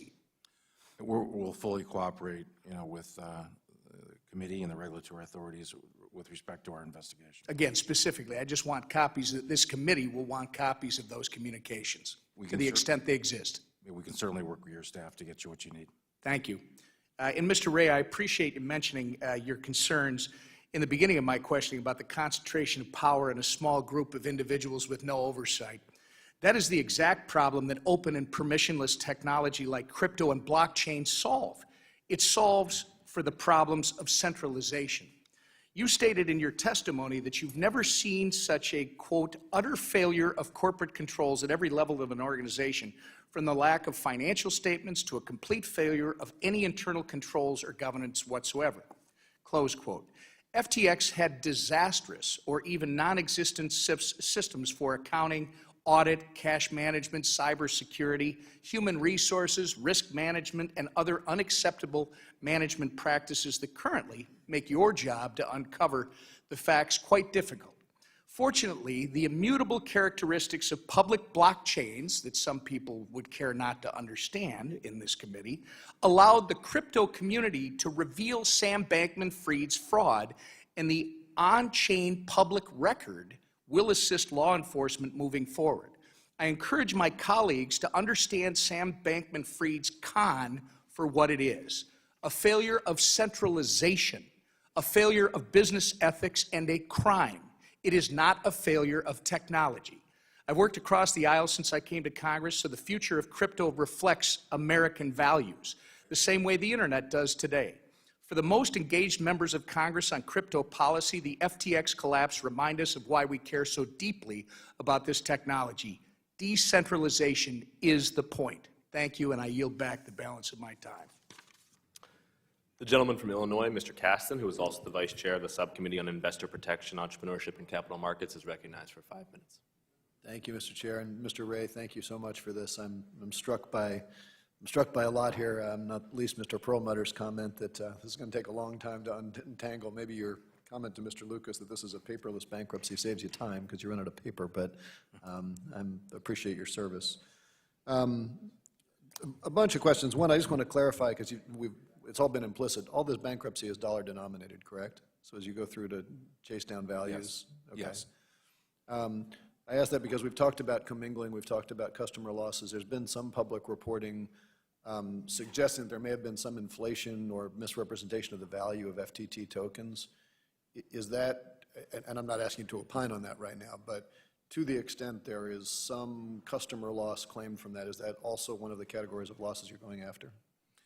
Well, FTT, I'm sorry, was on that balance sheet of Alameda, and it certainly was served as effectively sort of collateral, and it was largely controlled by Alameda, so it was a very illiquid token. It was effectively a token created, by the company itself with a limited float. So, inherent in the token itself was the illiquidity, and certainly the size of the position the company had in its own token, contributed to this problem.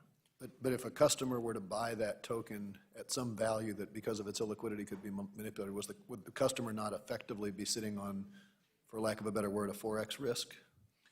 Well, there's certainly, all the crypto, like any asset, it has a certain volatility to it, and some are more volatile than others, and FTT was very volatile. Sure, and I'm just, to the extent that the volatility is natural, it's fine. To the extent it's manipulated, it's separate. Let me move on because we're close on time. There's been, in a number of the public conversations that Sam Bankman-Fried has had, when asked about commingling, he often responds by talking about open margin positions. I want to just give you a chance to react to the difference between an open margin position and the commingling that you've observed. I'm not sure exactly, I tried to follow some of what his statements were, and it was very, very hard to really understand what he was really trying to say. We do know that they had, open margin positions at various times in Alameda, and Alameda was a customer, if you will, of the exchange, and it's through that customer relationship plus other arrangements that allowed Alameda to borrow those funds and then take positions on the exchange like anyone, who would hedge, an asset in the market. He had unusually large positions, of course, and sometimes they were wrong in those positions and they resulted in big losses. But ultimately, the commingling issue is the same in a different issue. He took the money from FTX to cover those positions, and ultimately, when customers went to get their money back from .com, there was a run on the bank. Okay. On November 12th, I guess just the second day or the first day you were there, yes, there was a hacker who stole some $477 million worth of tokens from FTX. There was a November 29th interview with Mr. Bankman-Fried with Tiffany Fong when he said he's narrowed it down to like 8 people, quote. Have you had any discussions with him? Do you have any sense of where, do you have any more visibility since November 12th on that hack? Have you had conversations with him about who those 8 people might be? Is that, what's your, it's $477 million. I have not had any conversations with him. We're relying on forensic and cybersecurity experts who are tracking the crypto. It is an open interface, so you can see, you can ultimately find where the crypto ends up. We've had law enforcement involved, so we're tracking it. I think we've got all the help we need in that front. Okay. As I get close on the end of my time here, so far it seems like most of the losses have been within these 4 silos, and I mean 2.7 million customers, whatever that means, is some exposure. Are you worried about any broader contagion? Are there broader contagion issues we should worry about as we, from our perspective here? I mean, certainly other bankruptcies of this scale have spilled into other sectors. Look, I think the industry, we've made a number of investments in the crypto sector. If you look at that portfolio of $5 billion, one of our major investments, top 20 investments were in the crypto sector. So it's a very trying time for the crypto sector, and what I worry about is the impairment to that portfolio of $5 billion, because obviously that's a recovery pool for our customers. Thank you. Yield back. The gentleman from New York, Mr. Zeldin, is now recognized for 5 minutes.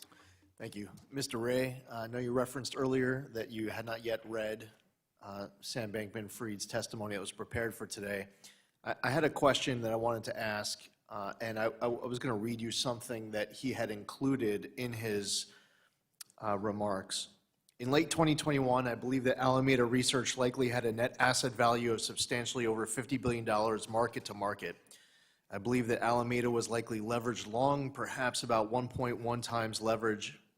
That is, it had corresponding assets for roughly 90% of its position, borrowing the remaining 10%. That was roughly 1/20th of the maximum leverage FT allowed and roughly 1/3 of the leverage assumed by the average FT margin trader. In early November 2022, over a 3-day period, the market value of assets that Alameda Research had held declined dramatically, I believe, by more than 50%. Have you yet seen any evidence of a market value drop in Alameda's assets before November 2022? We haven't gone back to trace, the actual, to compare his statements with what actually happened in the marketplace. I mean, clearly there was volatility and a huge market drop in crypto over that 12-month period. So it wouldn't surprise me that, his leverage numbers changed, perhaps even dramatically during that time period. I think the problem at the heart of this is that, his positions, the collateral he had behind that, he didn't have the same auto liquidation provision that a margin account would normally have. You usually can't lose, if it's structured properly, you shouldn't be able to lose more than your collateral.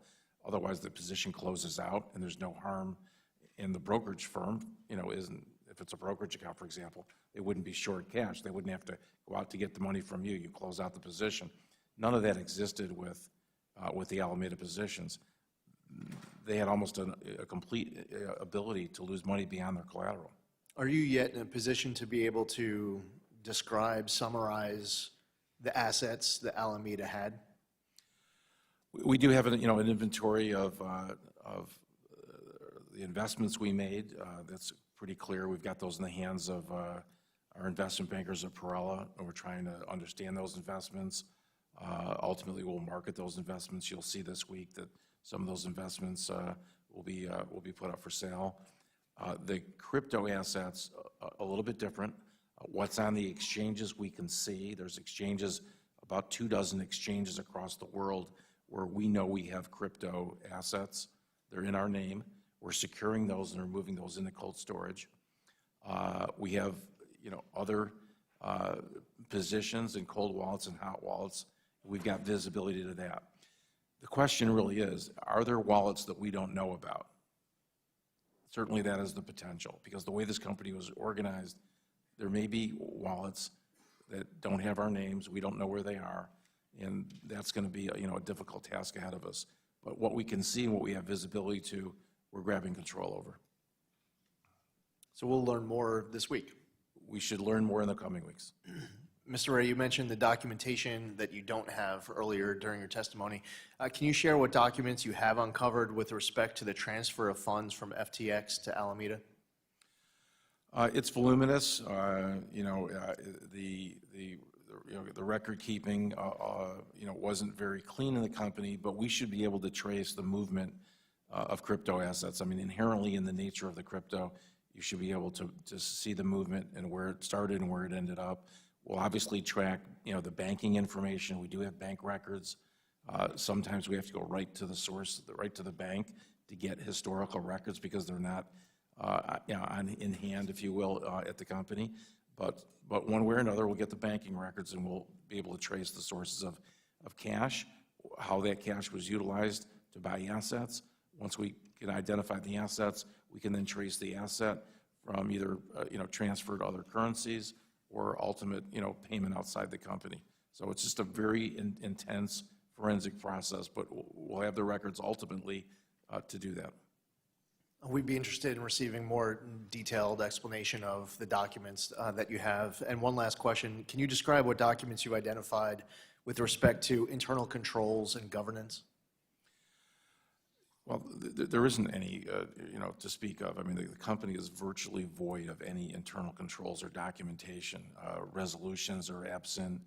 Authorizations approving massive loans, for example, the loans of the insiders. I haven't seen any resolutions approving those. When Sam Bankman-Fried signs on behalf of the company and then he signs his own loan, that should tell you a lot right there. Gentleman's time has expired. The gentleman from New York, Mr. Meeks, who is also the chair of the House Committee on Foreign Affairs, is now recognized for 5 minutes. Thank you, Mr. Chairman. And Mr. Ray, thank you for your testimony here today. And, and if you've been a member of Congress as long as I have been, it just seems eerily it was you that had to take over Enron when I was sitting here at that particular time. And we were looking at that as being one of the biggest scandals that we've ever seen. And now, I believe in your testimony today, you said this may be even bigger, of which is really concerning to me, particularly since, I do believe that blockchain technologies have a role in fostering financial inclusion and facilitates cross-border transactions. But what we didn't have and what we don't have are the real safeguards against misuse by bad actors. As a result of that, I know I've been intricately involved with New York State. And New York State was one of the first nations to create a virtual currency license and supervisory framework. And so in your testimony, you were very frank about the total lack of internal controls in FTX and critical of their governance structure. So I guess my first question to you is, in your estimation, how much did the lack of a board of directors attribute to the failure of FTX? And do you believe there would have been an opportunity to change course if this defunct structure were identified early on? Yes, I do. I think that the lack of an independent board was a critical aspect of the failure. And also in New York State, there are capitalization requirements for licensee holders to have highly liquid capital to ensure that financial integrity and to protect against outside shocks.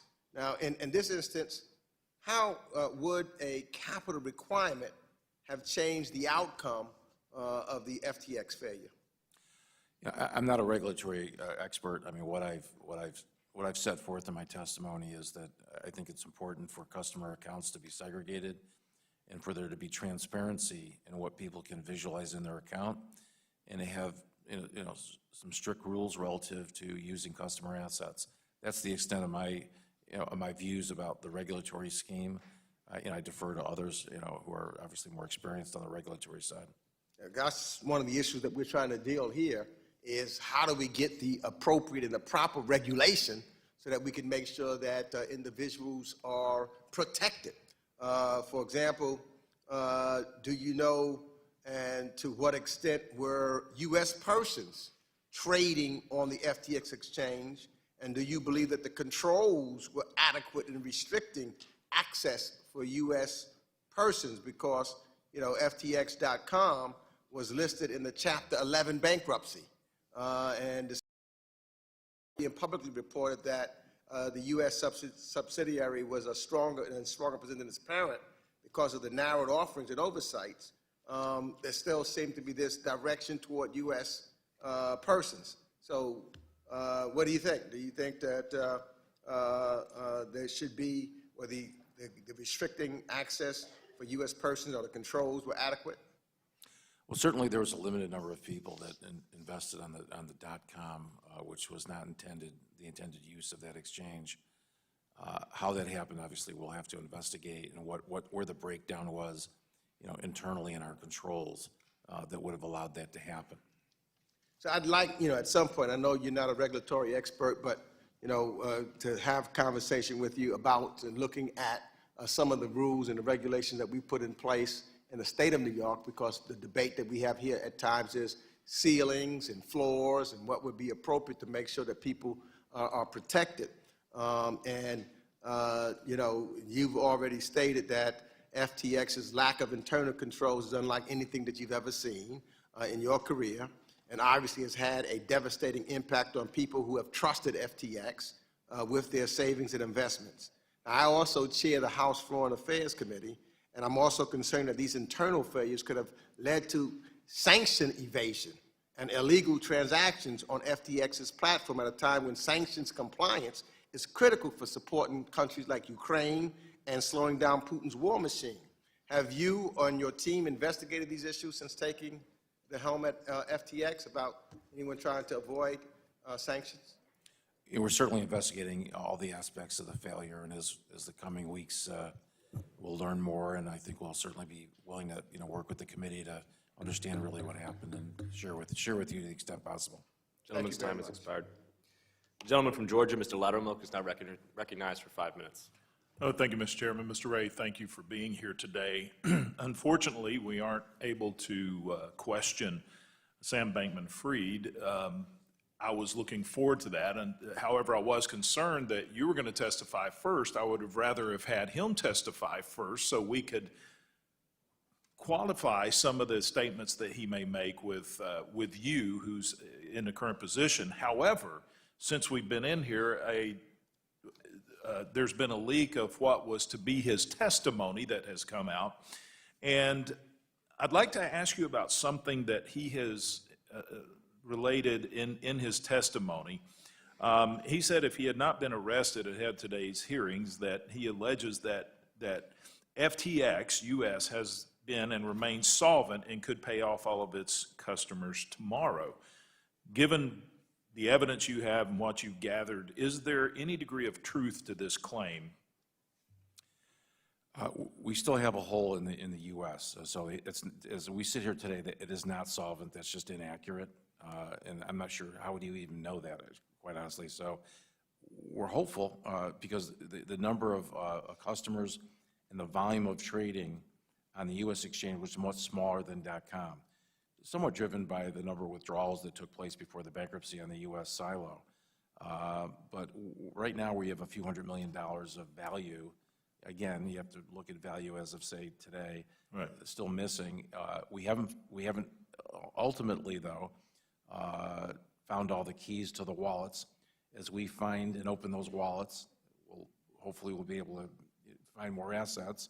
And if we can attribute those to the U.S. silo, you know, certainly there's a pathway to recovery there. And so, you know, really the case isn't closed yet on the U.S. It's just premature, you know, to make a determination such as his. So there is a potential that what he is claiming is true, but so I guess that would be the reason why all of the assets in those wallets have been frozen on the U.S. side. My follow-up question would be, if they are solvent, why would we freeze those? You know, and along with that, is there any evidence of commingling of funds between FTX.com, FTX US, or Alameda, or any of the three together? That's what we have, that's what we're looking at right now. I can't, give you a clear answer on that today. We're looking, when we open up all the wallets, we look where the source is from whence they came. We'll have an answer for you, but it's just much too early to tell you that. I appreciate that, but summarizing, there's not evidence right now that his statement would be true that FTX US is completely solvent. Well, clearly not. Okay. And something else that he did previously, he stated that the Bahamian regulators, he gave the Bahamian regulators a one-day advance warning to allow investors in the Bahamas to withdraw their funds. No one else outside the Bahamas was able to withdraw funds before the bankruptcy was filed. Mr. Fried said that he allowed the withdrawals because, quote, it was critical to the exchange to be able to have a future because that's where I am right now. And you do not want to be in a country with a lot of angry people in it. Is this explanation accurate? Well, here's what we know. I mean, I can't speak to his words. What we do know is the liquidation proceeding in the Bahamas was filed effectively 24 hours before our Chapter 11 proceeding. During that time period, and we've documented this in our court filings as of last night, the accounts were unfrozen just in the Bahamas.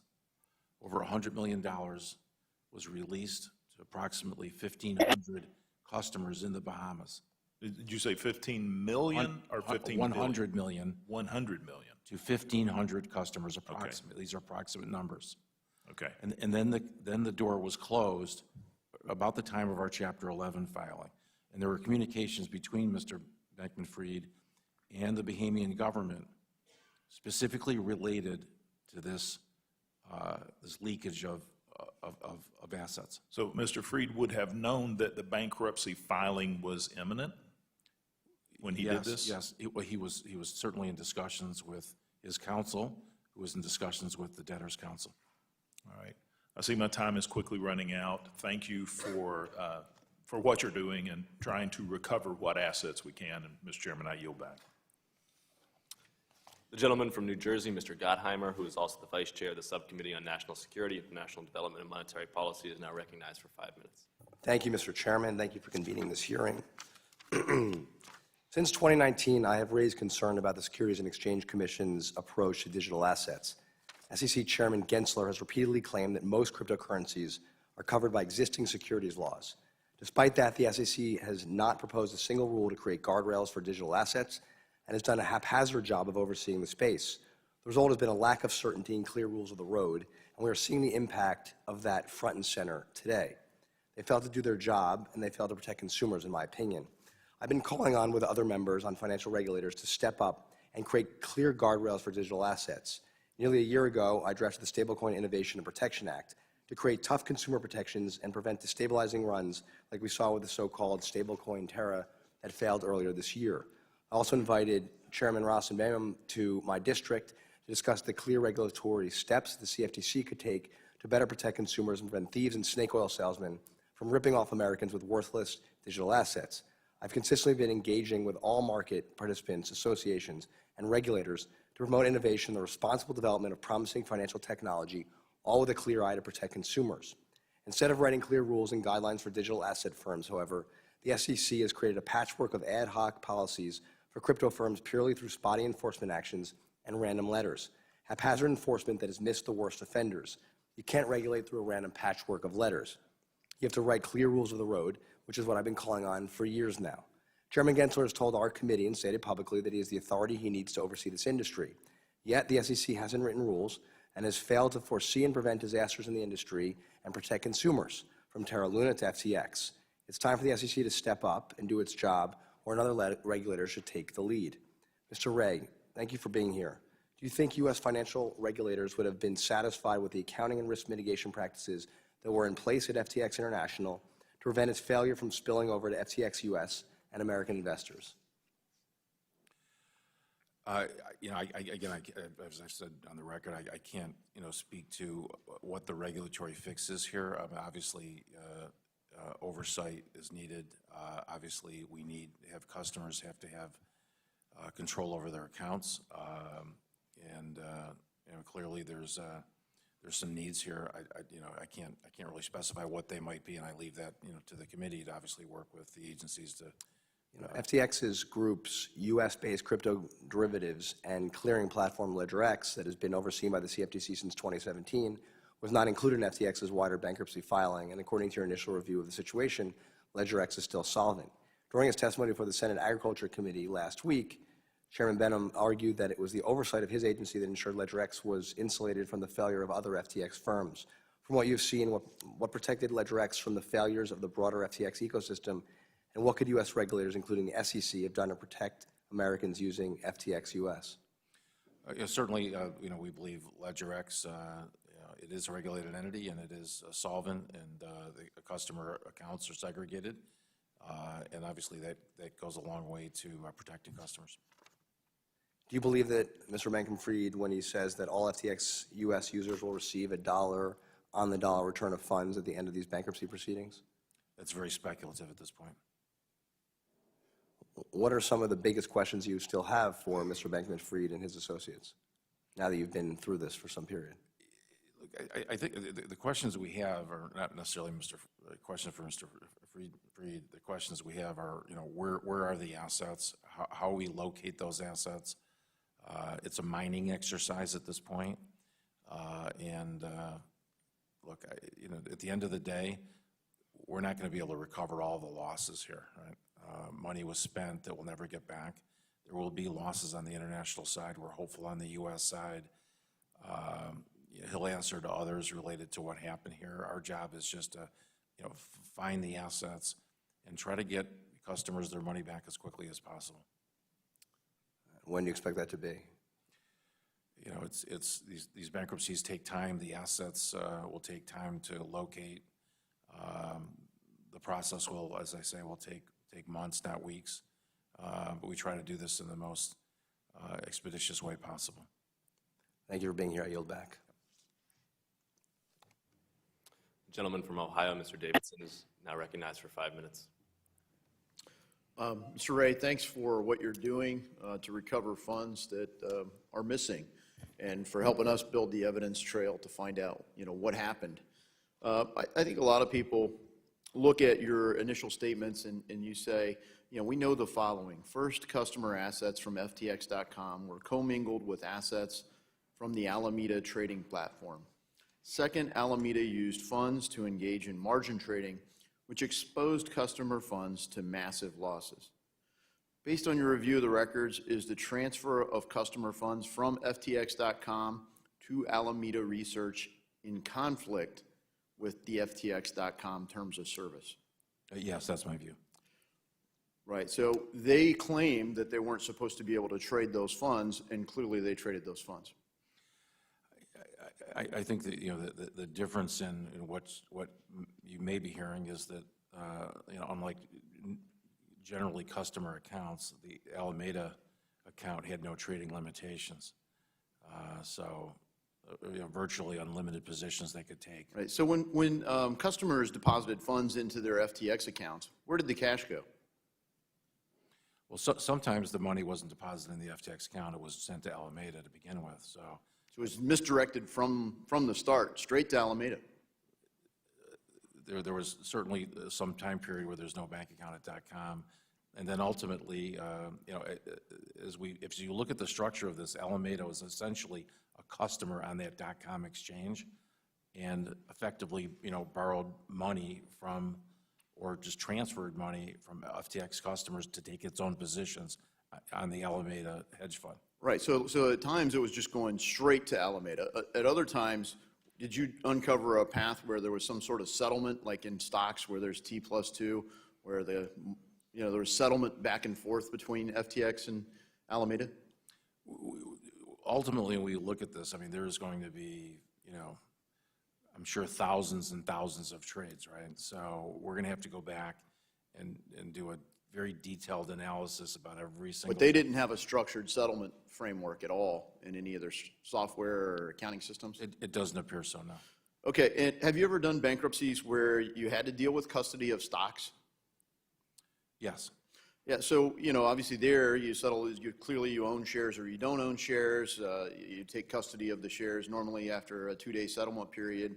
There's a netting period where firms that trade in these net out and settle the position at the end of the day. It doesn't seem any of this kind of thing existed for FTX. That's one of the findings. There was no reconciliation of the ledger on a day-to-day basis.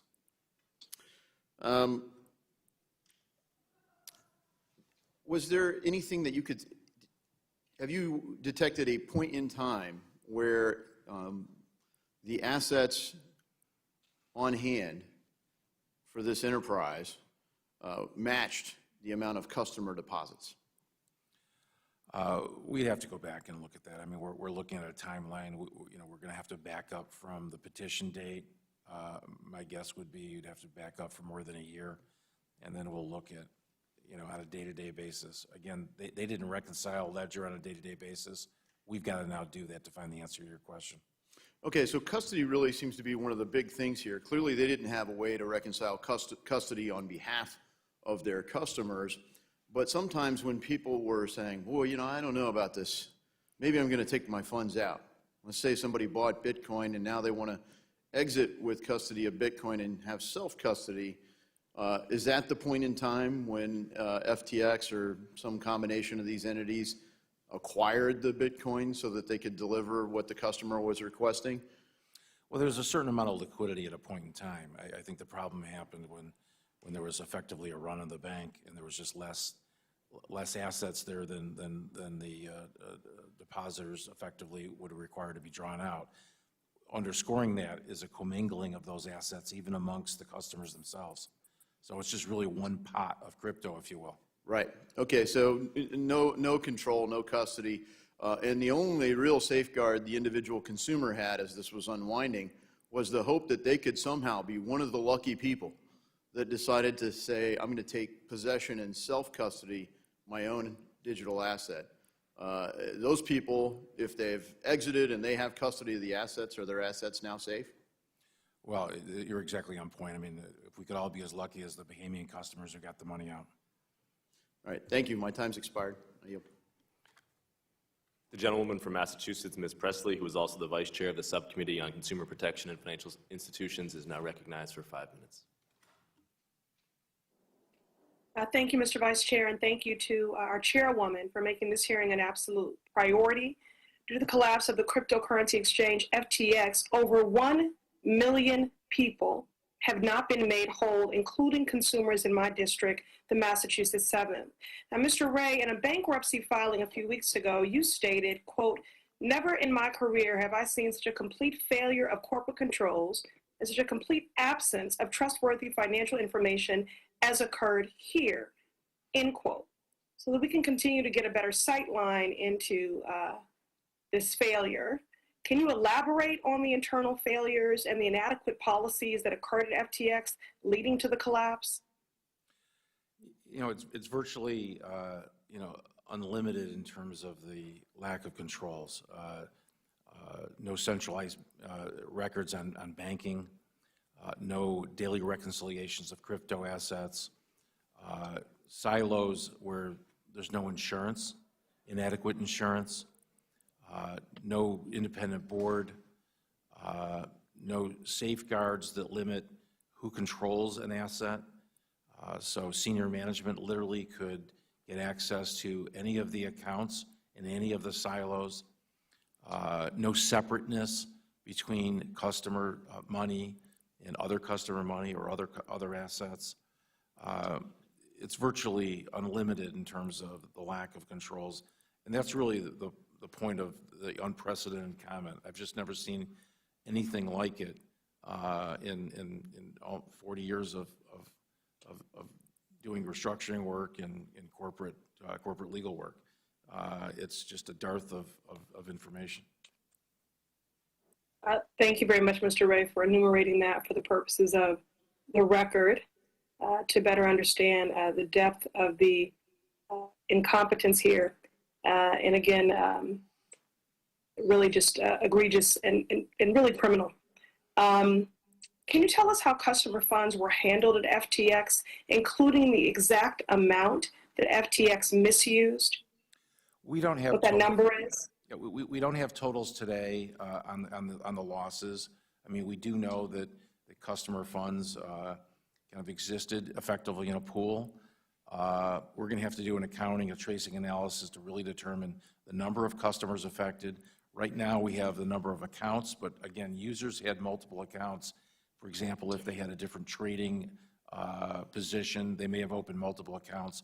We know it's a big number. It's in the millions on the customer accounts, and we know it's several $billion in losses. Assigning those losses to customer accounts will be our next challenge.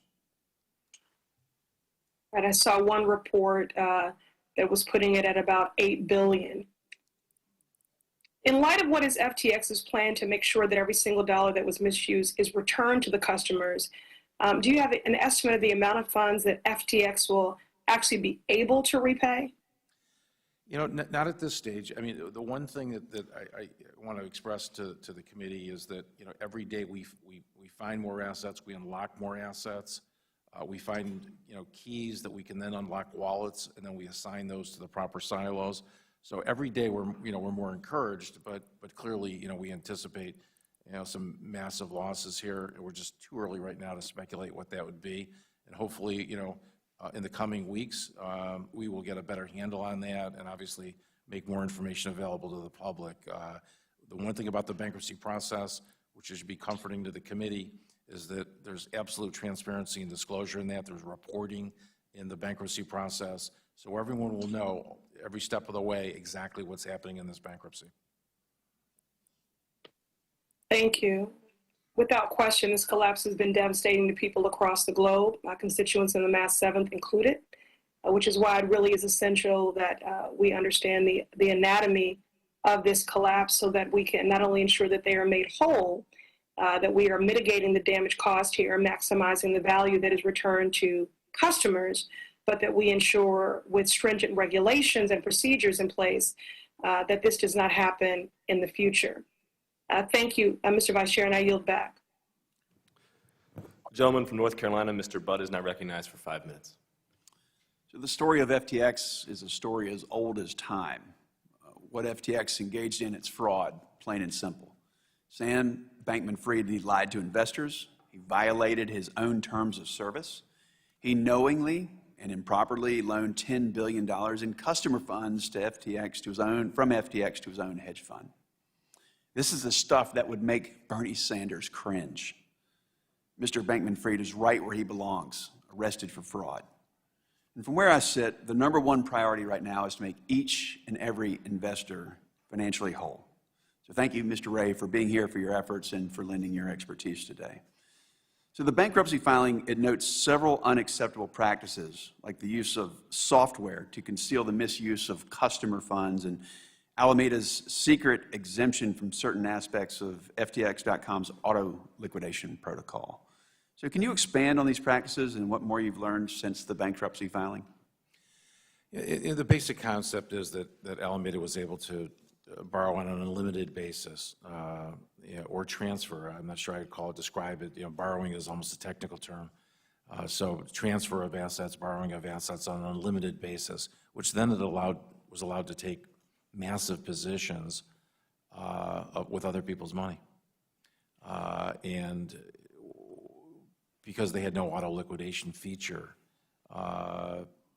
ultimately those losses could exceed the value of that account. So that's essentially what happened in a nutshell. Thank you. So another question, if FTX.com were domiciled here in the U.S., do you think the outcome would have been the same? You know, the extent of the lack of of controls and the way this business was operated, I don't think it would matter where this company was located. So here's really what I'm getting at. So I've been a longtime supporter of both blockchain technology and the digital asset industry. And I view them as uniquely American innovations that have the potential to help and revolutionize financial services. But what happened at FTX was fraud on a massive scale, not unlike other scams throughout our country's history. The head of FTX should be dealt with in the same way that other disgraced leaders of Enron, like, prosecuted to the fullest extent of the law. So what I want to protect is innovation, and we want to see it flourish right here on our shores under proper regulatory oversight. So it's clear now more than ever that regulatory ambiguity coupled with the practice of regulation by enforcement used by agencies like the SEC, it's led to companies moving offshore, where they're often out of reach of proper American oversight, which puts all investors at risk of another FTX-type scam.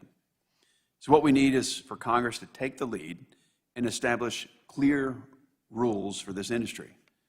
From the very beginning of my time in Congress, I've introduced and supported countless bills that would do just that.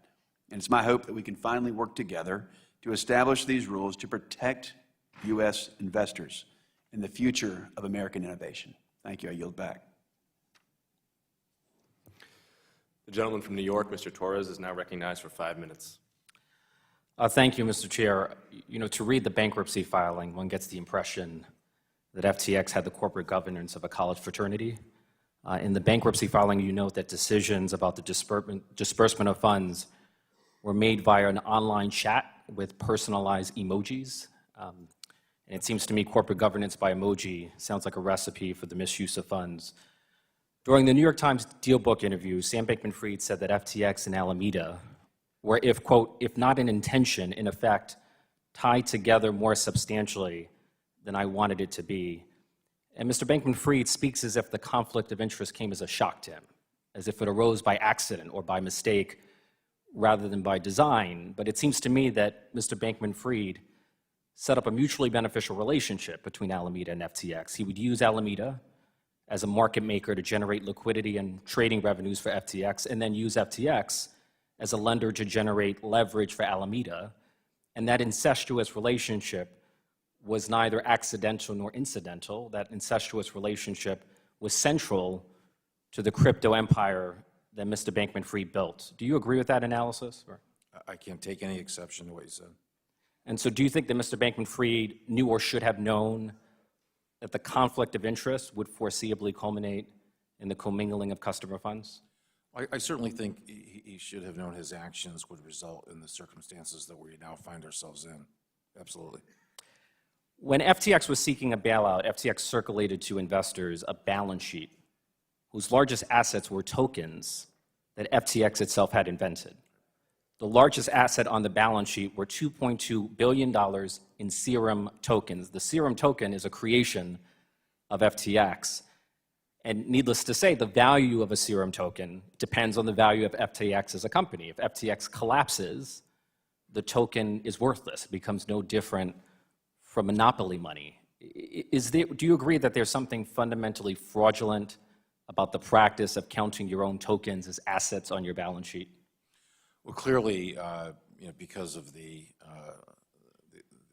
way the token is created and the liquidity, it's a very, very risky position to use your own asset effectively as collateral. When I think of an asset, I think of something that has value independently of the company. Just like a corporation would not count its own stock as an asset, it seems to me no crypto company should count its own tokens as an asset, because if the company collapses, so does the token. Well, in terms of tokens generally, I'm not really making a judgment about homegrown tokens. They're certainly out there in the marketplace. They trade. Limitations on the use of your own assets as collateral certainly seems inherently risky, and I suspect the customers themselves didn't realize that. So those are at least two problems. FTX reportedly holds $900 million in liquid assets against $9 billion in liabilities. These are based on media reports. And it's been reported of the liquid assets, the largest among them is about $500 million in Robinhood stock. According to the Financial Times, the Robinhood shares are controlled by a foreign entity called Emergent Entity, which is said to be personally controlled by Sam Bankman-Fried. So the largest liquid asset, the Robinhood stocks, who controls it? Is it you as the FTX CEO or Sam Bankman-Fried? Sam Bankman-Fried does not control that asset. That's an asset of the estate. During the New York Times Deal Book interview, Mr. Bankman-Fried said that he knew that there was a problem on November 6th, yet despite knowing what he knew on November 6th, on November 7th, he proceeded to tweet the following statement, quote, "FTX has enough to cover all client holdings," leading the public to believe that there was no problem. In your view, was he telling the truth or was he lying? Again, I can't, I don't want to give the dignity to his comments. You know, he also said that he had $10 billion to invest in the company that day, so. Well, let me ask the question differently. At that time when he sent out the tweet, leading the public to believe that we have enough to cover all client holdings, did FTX actually have enough liquidity, enough assets to cover their liabilities? Absolutely not. So that statement was false? Yes. Okay. And I'll leave it at that. Thank you.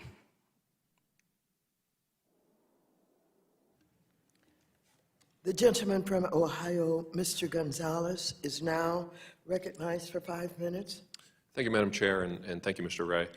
I want to start with Alameda and some of the loans. So Alameda took out loans from various counterparties, is that correct? Not just FTX? Yes. Okay. To your knowledge, were any of those loans called?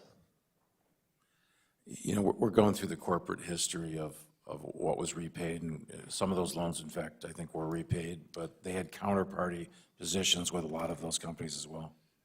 To your knowledge, were customer funds transferred from FTX to Alameda for the purposes of paying off called loans? That's certainly possible. I mean, we need to investigate that further, but that's certainly one of the paths that we would potentially find. Thank you. And then in your testimony, you described the use of computer infrastructure that gave individuals in senior management access to systems. That's the, I'll term this the backdoor, the quote backdoor that we've heard about. One of the things that Sam Bankman-Fried has said is he had no knowledge of commingling of funds. He said that multiple times. That backdoor, which you've said allowed for unlimited access of Alameda, essentially unlimited access into the FTX customer accounts to fund their investments. In your eyes, is there any way that Sam Bankman-Fried or senior management wouldn't know about this sort of thing? No. Thank you. Now shifting towards the goal of the bankruptcy proceeding, which is to find the assets and return those assets ASAP. I think that's the goal that we all share. Part of that, of course, is having the data and a paper trail that will allow you to recreate transaction histories, figure out where the assets are so you can actually go get them. How would you characterize the quality of the record keeping at FTX and Alameda? Well, ultimately, you know, we hope, you know, the raw data is there, and through the expertise that we have, we will be able to assemble it. It'll be time consuming because it's raw data. You know, the jump start you normally have in companies, we just don't have. So we're starting in near zero. Do you have any evidence that suggests that data was willfully destroyed prior to your arrival in the company? We have imaged the Slack environment that the company had, but we are aware that there were certain forms of communications with disappearing messaging. So there's obviously risk of loss there. Okay. One of the things in Mr. Bankman-Fried's testimony that has, I guess, leaked, that wasn't submitted, is he spends a considerable amount of time talking about Binance and how Binance effectively created a run on the bank, suggesting that, you know, had that not occurred, FTX was solvent and would have been just fine. Prior to that episode, is your belief that FTX was solvent? No. I didn't think so either. That's pretty much all I have for questions. The one final thing I'll note, also in that testimony, there's some accountability, which is of course good, but then there's a lot of excuse making and some complaining. Like, you know, in fact, many of us are still missing access to our own personal data, which is being held hostage by the Chapter 11 team's leadership.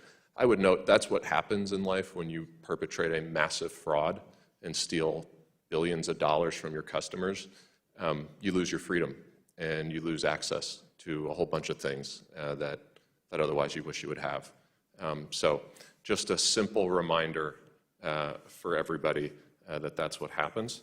Final question, actually, and I do have one minute left.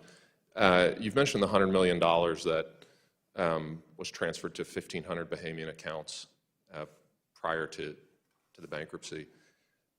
I'm not going to ask you to say this is exactly what happened, but what does your sort of spidey sense say about what might have gone on there? It's awfully suspicious. Obviously, it's alarming. You know, in my job, I try to keep focused on one thing: follow the money. So we'll see. We'll investigate who received that money and what the circumstances were.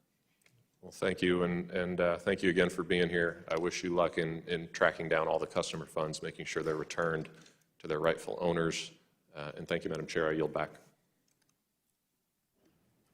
Thank you. The gentlewoman from Michigan, Ms. Tlaib, is now recognized for 5 minutes. Thank you so much, Chairwoman. You know, Mr. Ray, I really appreciate you coming here.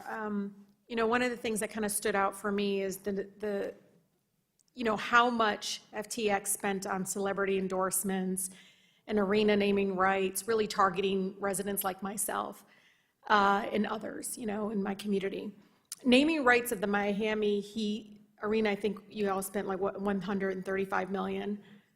NFT partnerships with the Golden State Warriors and Washington Capitals. I think $210 million sponsorship of the Mercedes. I don't know, some little long line here. Endorsements and ads with Tom Brady, Naomi, Stephen Curry, Larry David. It goes on and on. Do you know the total amount of FTX, how much they spent on sport endorsements and arena naming rights?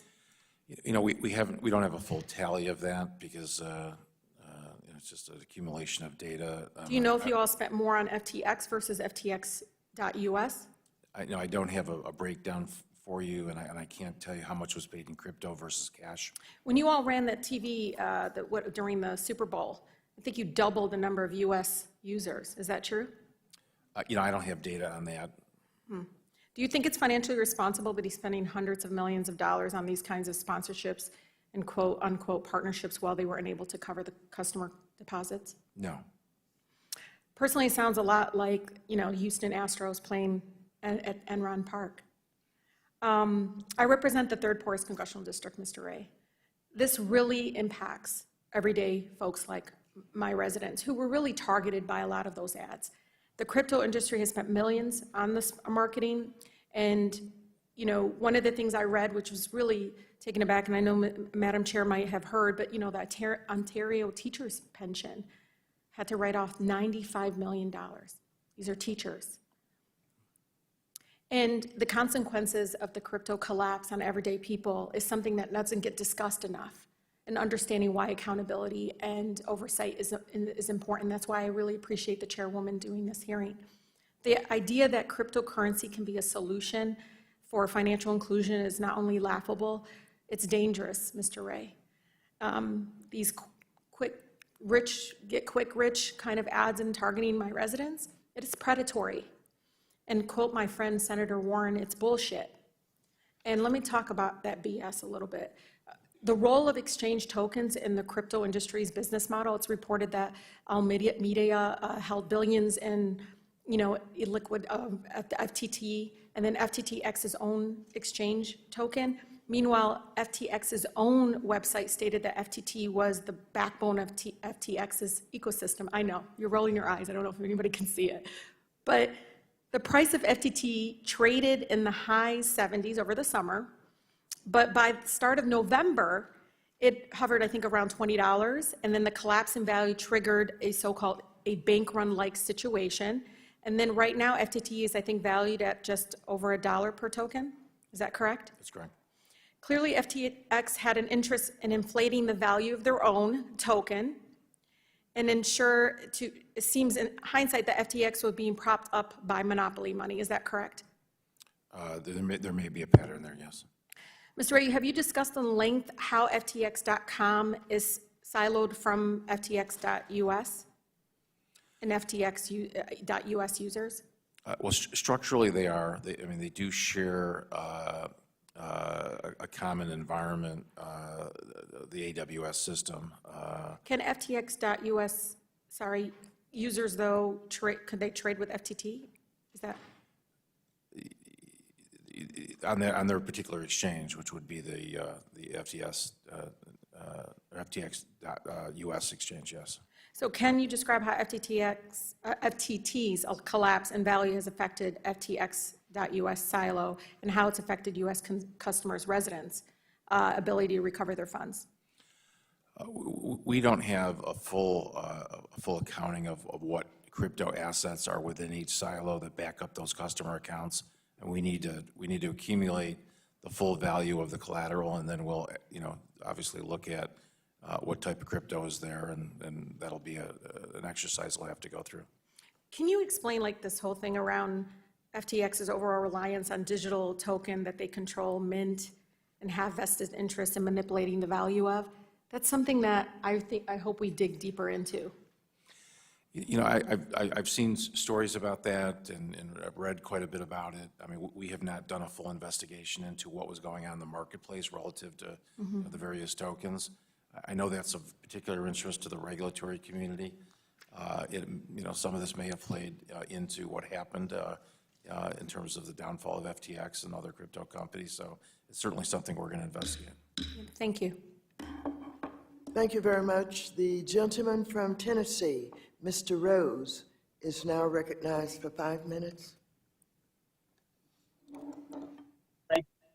Thank you, Chairwoman Waters, and I want to also thank Ranking Member McHenry for holding this hearing, and thank you to our witness, Mr. John Ray, for lending his expertise to this committee to examine the collapse of FTX. Mismanagement of funds, the use of complex margin, and collateralization of certain digital assets, and of course, alleged fraud. The timing of the events of the last 12 hours is certainly interesting. As a recovering attorney, it makes me wonder why a prosecutor wouldn't want to potentially add lying to Congress to accompany the list of charges against Mr. Bankman-Fried. It also makes me wonder why the SEC waited until today to file its own charges. Frankly, Chair Gensler has failed at his job, and worst of all, he has failed to protect investors, which is one of the key components of the SEC's tripartite mission. Similarly, while he has been asleep at the wheel, the Democratic majority has failed to have him to testify before this committee for over 14 months, which I believe is a disservice to investors. I hope that in a few weeks that we in the new Republican majority will finally start to hold the Biden administration accountable for their failures. Now, I see my time is limited, so I will dive right into my questions. Mr. Ray, it is my understanding that FTX and Alameda hold a number of digital assets, including more than 30 billion of Tether USDT. Can you describe the efforts that you're taking to ensure that unwinding FTX in the bankruptcy proceeding won't cause unnecessary negative impacts to these digital asset markets? At this stage, what we're doing is sequestering those assets into cold storage and securing those. We have not embarked on any sort of liquidation process related to those crypto assets. And when it comes time to look at the ultimate distribution of those assets, whether it's in cash or in kind, obviously we'll be instituting every procedure and process in place to make sure that there's no depreciation of the value of what we're distributing. Our goal is to maximize the value to customers. Thank you. Mr. Ray, you have said that, among other things, Alameda and FTX used customer funds to make investments in a variety of businesses and ventures. Have you seen any documents suggesting that the recipients of those investments did any due diligence as to the source of funds being used by FTX and Alameda? I've not personally seen any documentation relative to other parties' due diligence. I'm not sure we would necessarily be privy to that, but we certainly haven't found anything to date. On the flip side, have you seen any indication as to whether adequate due diligence by FTX's institutional investors would have raised red flags? I don't know what work they did. Obviously, they found themselves in a fairly grave position. I don't know what due due diligence they may have done. It's hard for me to answer that.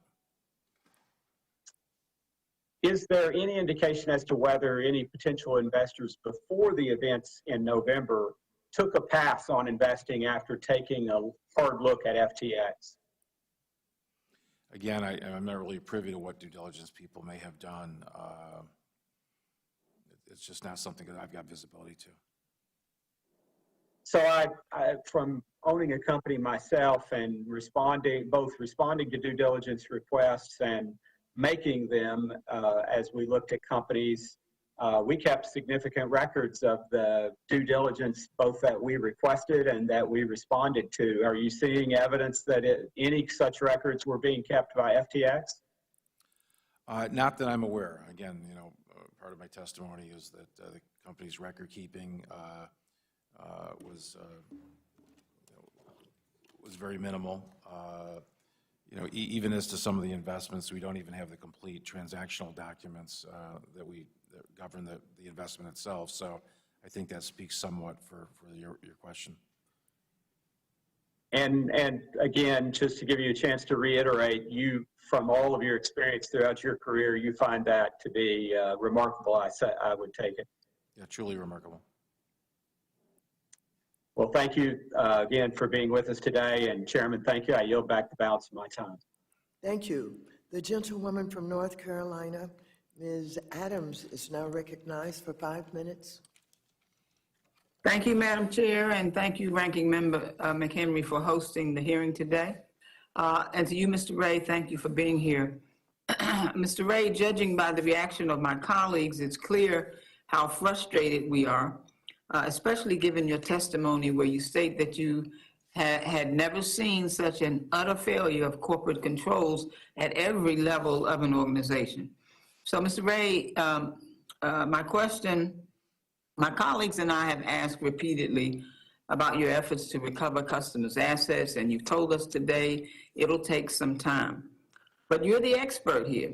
Do you genuinely believe that these customers are ever going to get their money back?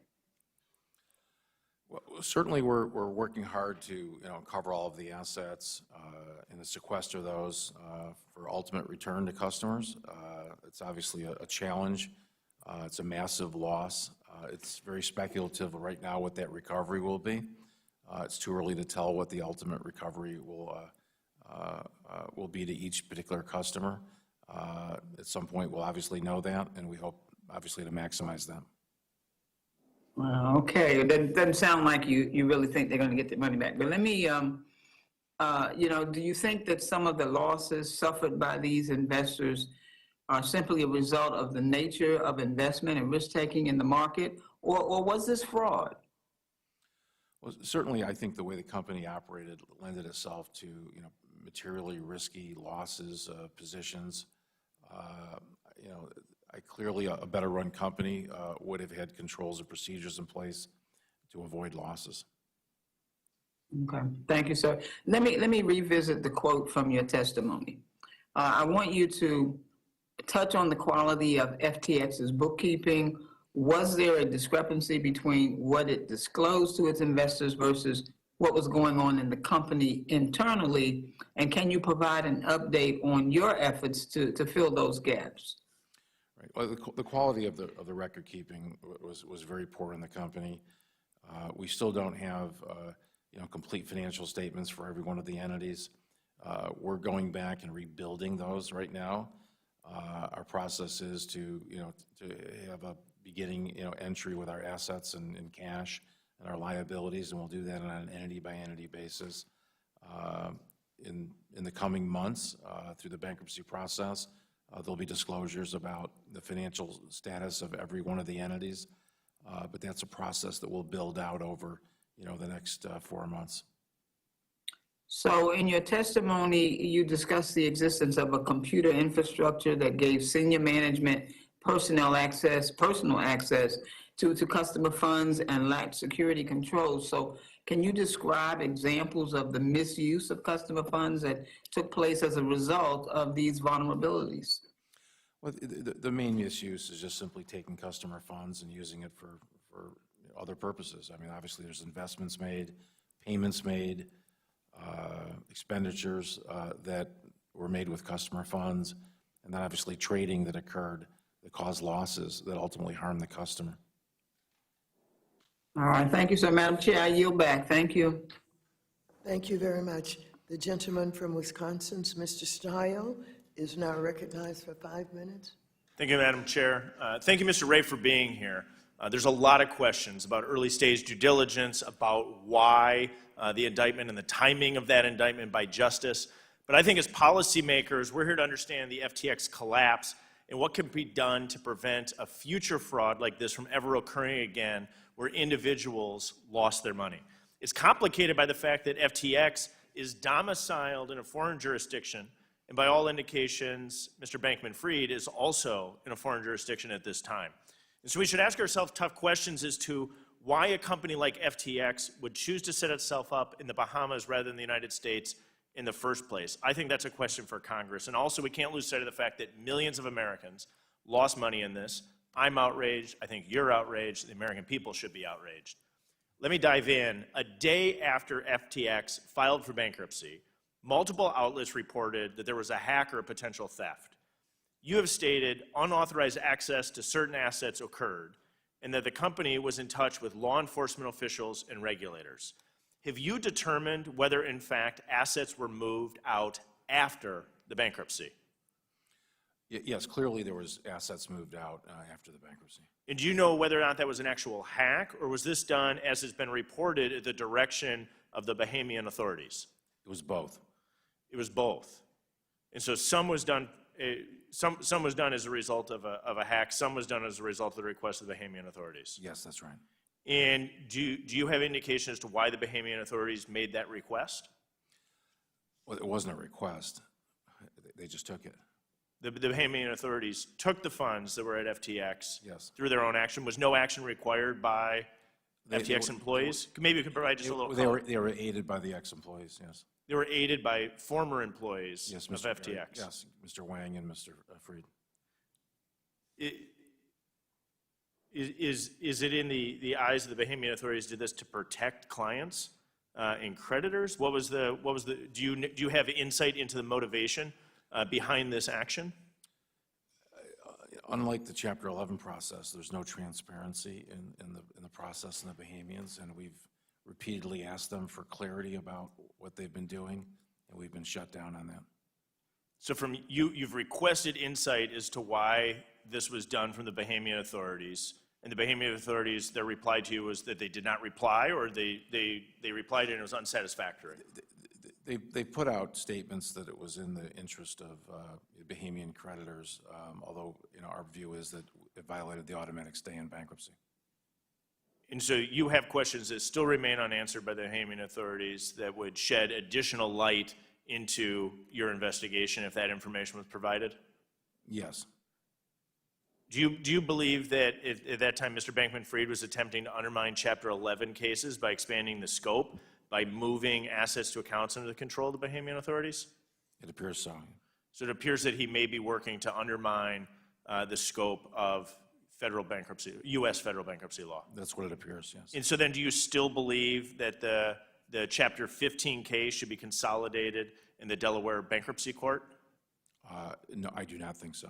What do you think should be, what do you think would be the best course of action? They have a liquidation proceeding relative to FTX Digital Markets. They filed that proceeding there. That is their proceeding. We think the Chapter 11 process is the only open, transparent process that gives visibility to customers of what happened and when they're going to get their money and how they're going to get their money. The process in the Bahamian Islands is not a transparent process. We have opened up the ability to share everything that we have with the Bahamian government, similar to how we share with other liquidators around the world. Not only in this case, in other cases, it's meant to be a very cooperative situation. The pushback that we've gotten is sort of extraordinary in the context of bankruptcy. It raises questions. It seems irregular to me. There's lots of questions on our part, and obviously we're investigating it. I appreciate your candor on that point. I think that's a really important point that we look at. And again, one of my concerns is we look at overall crypto policy, shifting away from this specific bankruptcy, is that we have a large number of crypto companies that have chosen to domicile outside the United States rather than inside the United States, and a lack of a regulatory framework inside the United States. My concern is that's moving people to be offshore. And when they're offshore, when a fraud like this occurs, it's to the detriment of Americans who have placed their money in trust of a company like FTX. I appreciate you being here, cognizant of my time. I yield back.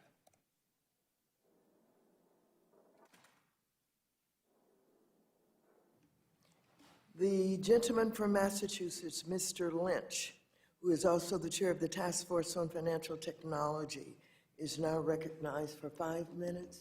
Thank you, Madam Chair. Thank you, Mr. Ray. I appreciate your patience with us today and your testimony. Recently, we received a leaked copy of Mr. Bankman-Fried's intended testimony. Apparently, it was leaked to Forbes. Basically, he continues to allege that this was all an accident, that was unintentional on his part, that he was unaware of his company's, various companies' activities.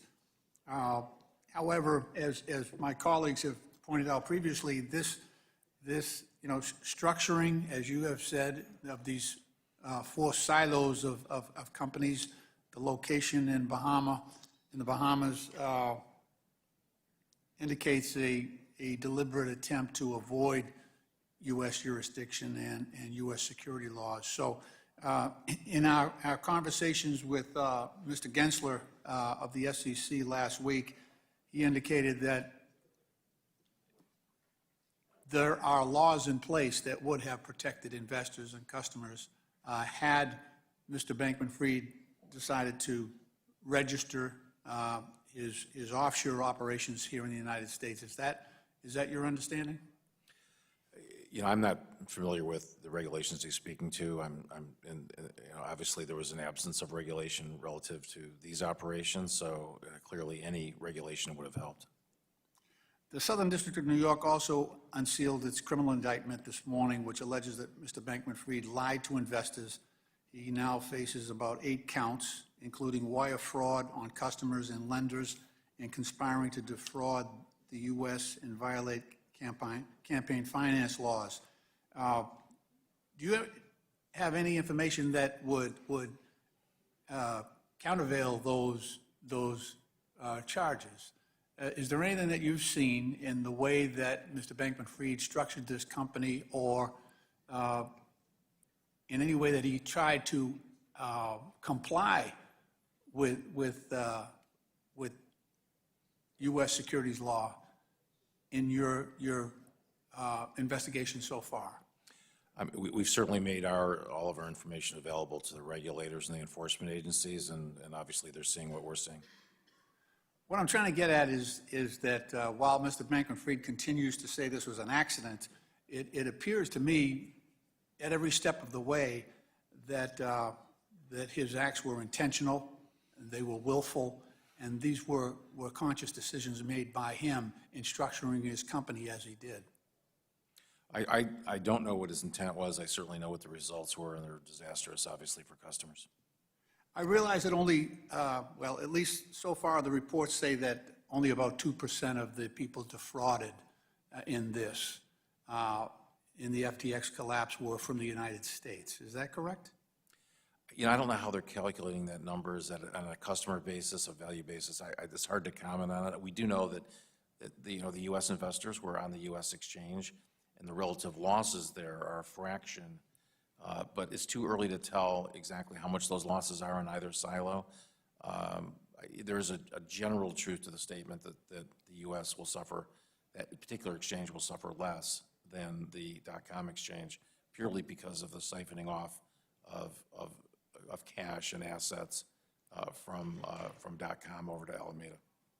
There also seem to be, despite the structural differences between these different operations, FTX.com, FTX US, there is, without a doubt, a barrage of advertisements, endorsements, especially in the minority communities where Bankman-Fried admitted that he was trying to supposedly bank the unbanked with access to FTX. Is that how the U.S. citizens were sort of swept up into this? Do you have any indication that that was the process? They do heavily. There's a lot of hype around crypto. There were, hundreds of millions of dollars were spent on advertising to U.S. citizens on FTX. I'm just wondering if that was what drew some of these victims into this disaster. I don't have a professional view of that. I think your own observations will guide you there. Okay, well, my time has expired. Madam Chair, I yield back. Thank you. Thank you. The gentlewoman from Pennsylvania, Ms. Dean, is now recognized for 5 minutes. Thank you, Madam Chair, and thank you to the ranking member for hosting this important hearing at an extraordinary time in the cause of this case. So, Mr. Ray, I want to just make sure we set the stage, which is that no matter what, the failure, the fraud, the infliction of pain on people is extraordinarily real, as intriguing, as disastrous as the events leading up to the filings of bankruptcy are. And of course, you have the task of trying to recapture the assets and protect them and transparently convey them back to folks as best as possible. So all that is outrageous. I'd like to focus my time a little bit on what happened on the 11th and the 12th of November. You say in your testimony, I'm going to cite both your testimony and the declaration of the filing yesterday in court, that you accepted the position of Chief Executive Officer for FTX Group in the early morning hours of November the 11th and quickly realized bankruptcy filing was necessary, which began that day. You also say that as the cases were filed, debtors and their representatives worked tirelessly through the night to secure assets. You then go on in this yesterday's pleading, trying to block what the other liquidator was trying to do, to say that during this period, on the 11th and the 12th, as best I can build this, information emerged that debtor systems and assets were accessed from at least 2 sources. What are those 2 sources? There was two situations going on. One is there was a hacking by a third party. We are tracing that hacking, using our own cyber teams, plus we're being assisted by the government in tracking the ultimate, location of those crypto assets. And the other thing that happened at the same time was that, aided with resources of our former management, the Bahamian government took control of certain crypto assets. The Bahamian Commission Yes. instructed Mr. Bankman-Fried and Wang to mint, what does that mean, to mint a substantial number of new tokens and transfer hundreds of millions of dollars worth of these new tokens to cold storage for their benefit. So what that refers to is that it's mentioning the FTT, which is a coin created by the company that could literally be minted. You could create new money with it. And so in that process, FTT was transferred to the Bahamian authorities. To the tune of how much money? Approximately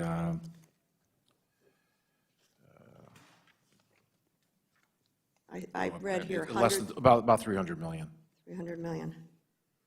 And you said that would be Mr. Bankman-Fried and Mr. Wang who did that minting and transferring.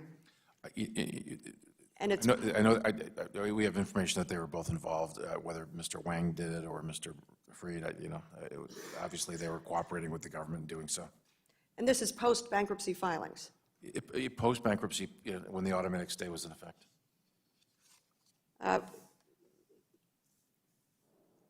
That kind of wrongdoing, for somebody of your expertise, how is it that the walls were not secure?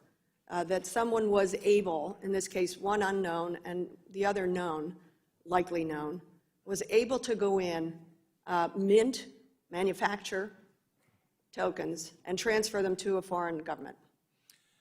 It really goes back to the control of the company and its assets in the hands of a few people, in this case, wrongdoers. They held the keys, and they knew where the wallets were, and there's just a lack of documentation, internal controls of separateness between the company's assets, who held the keys, and they were able to take those assets purely by the way the company was established. And post the 11th or 12th, has that kind of access to the keys, minting, transferring, stopped? We haven't seen any evidence of hacking. We've certainly have isolated any involvement of the former founders from the company, whether that's cash or other assets. What we don't know, right, is whether or not the founders could have taken crypto and put it in a cold wallet that we just don't have an awareness of. And if they did, hopefully we can trace that. We may find in the billions of data that we have a trail there, but it's possible that assets would have escaped the system and maybe exist in a thumb drive that we just don't have knowledge or possession of. I thank you, Mr. Ray, and thank you for your team's work.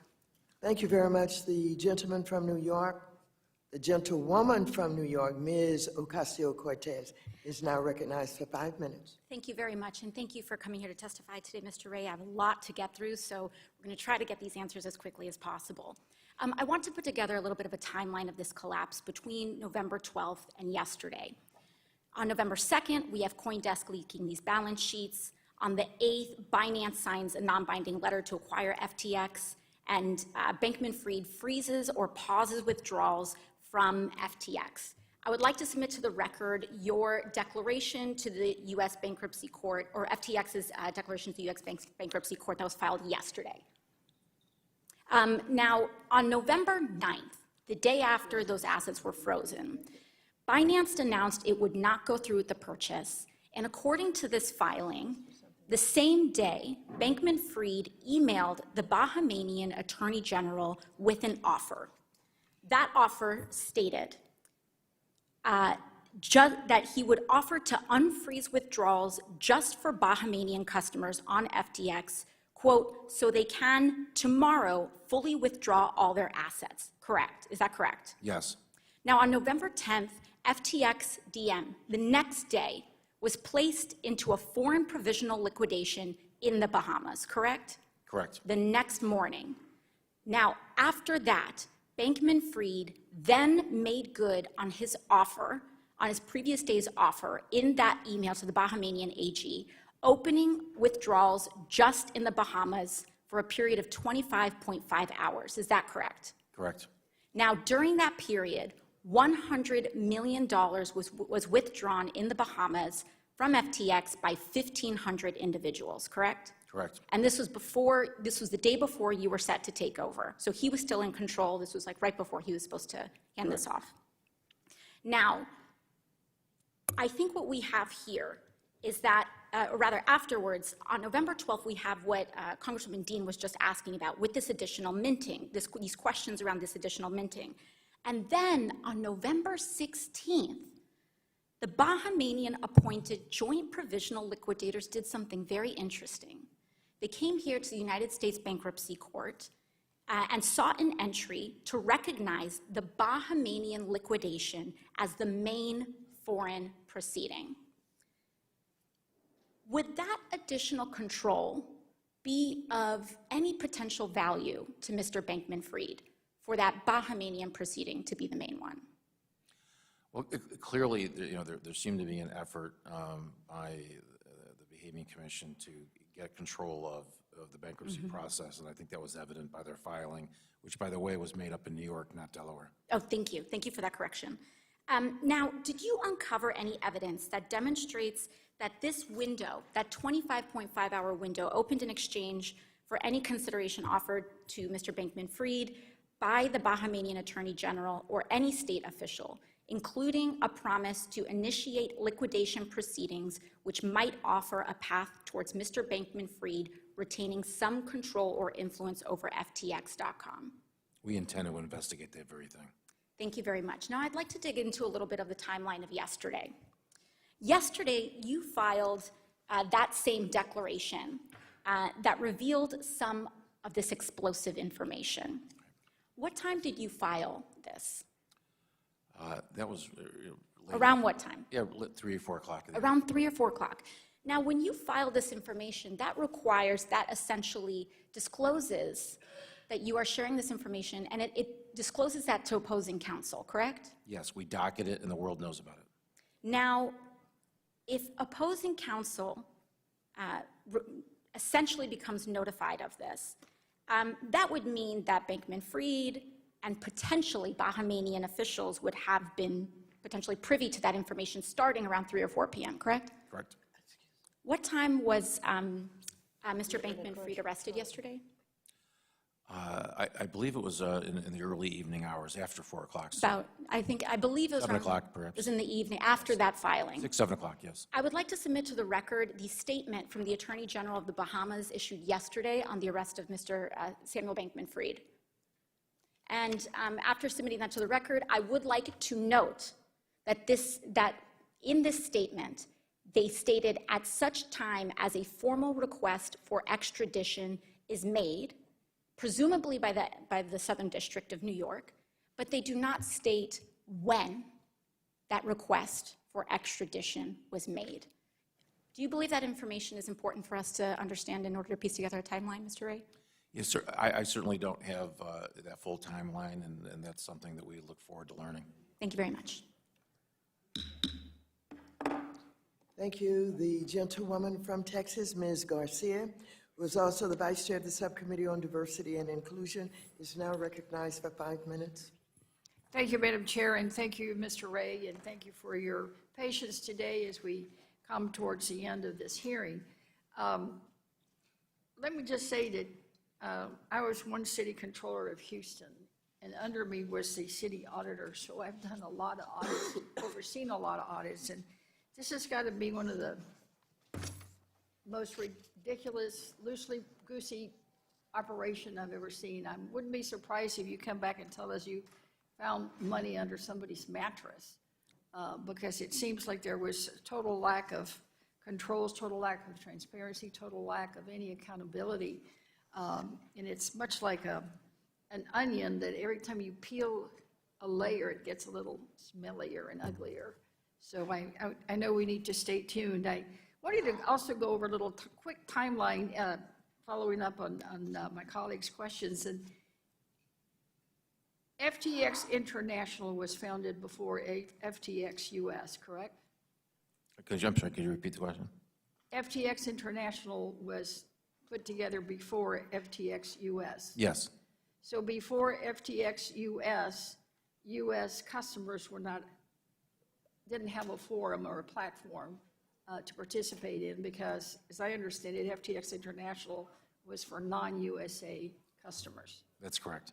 So do you happen to know how many FTX US customers there really is? We don't have an accurate customer count. We do have a user number, which is about 2.7 million. But customers did have multiple accounts, and some of those accounts have 0 balances. So We need to get to the bottom of 2.7 it. million. Right. We were told I saw some information that said that it was about, I think it was 2% of the total picture of FTX customers. Is that about it? Yeah, I don't know how they're calculating that. I mean, on a relative basis, though, the U.S. number of U.S. users and the value at the petition date, is a relatively small compared to DECOM. Well, I've been curious to find out, and I've asked this question of the White House Working Group and another number of people that have appeared before us just about this whole crypto space. Who is the consumer here? Who are the people being harmed? I'm not talking about hedge fund managers. I'm not talking about investors. I'm not talking about entities. How many real people are being hurt? Well, we haven't, we don't have a breakdown by, say, institution versus individual. Clearly, there's a lot of individuals harmed by this, a lot of individual accounts. Crypto accounts are certainly something that, it's available to consumers. So I would expect the population will include large amount of consumers. So when you say that, are you telling me you have no consumer data, you just have account numbers right now? We have account numbers. We can ultimately, figure out the names associated with those accounts. What we don't know, of course, necessarily is, what the identity necessarily is behind some of those account names.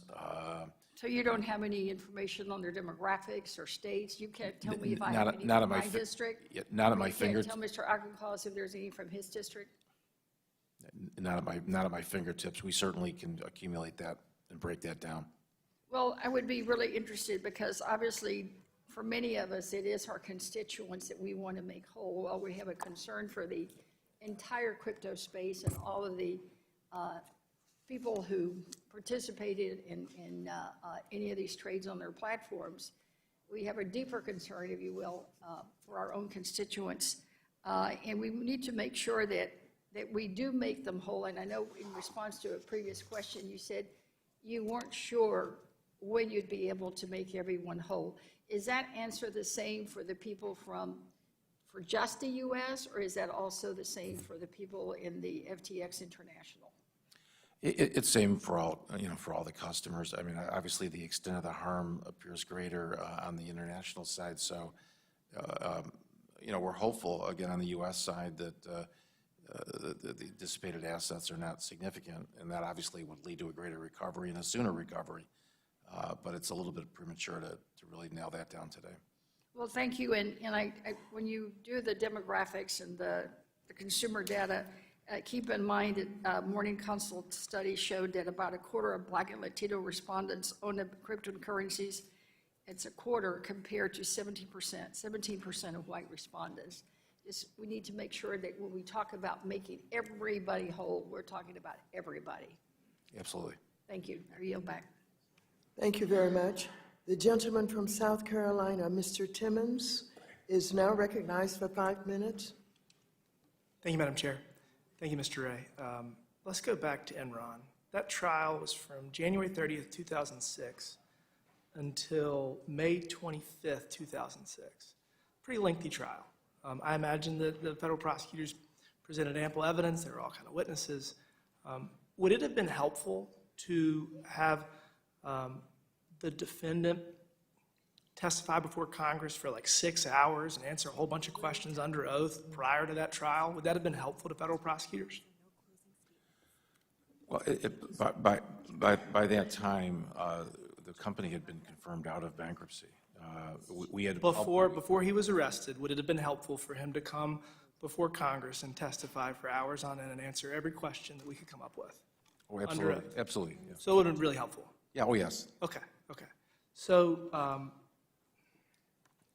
why 36 hours before he was scheduled to testify before this committee for hours on end did the Southern District of New York send a provisional arrest warrant to the Bahamian government to facilitate his arrest, to preclude his testimony, which would have been incredibly helpful in the prosecution of Sam Bankman-Fried?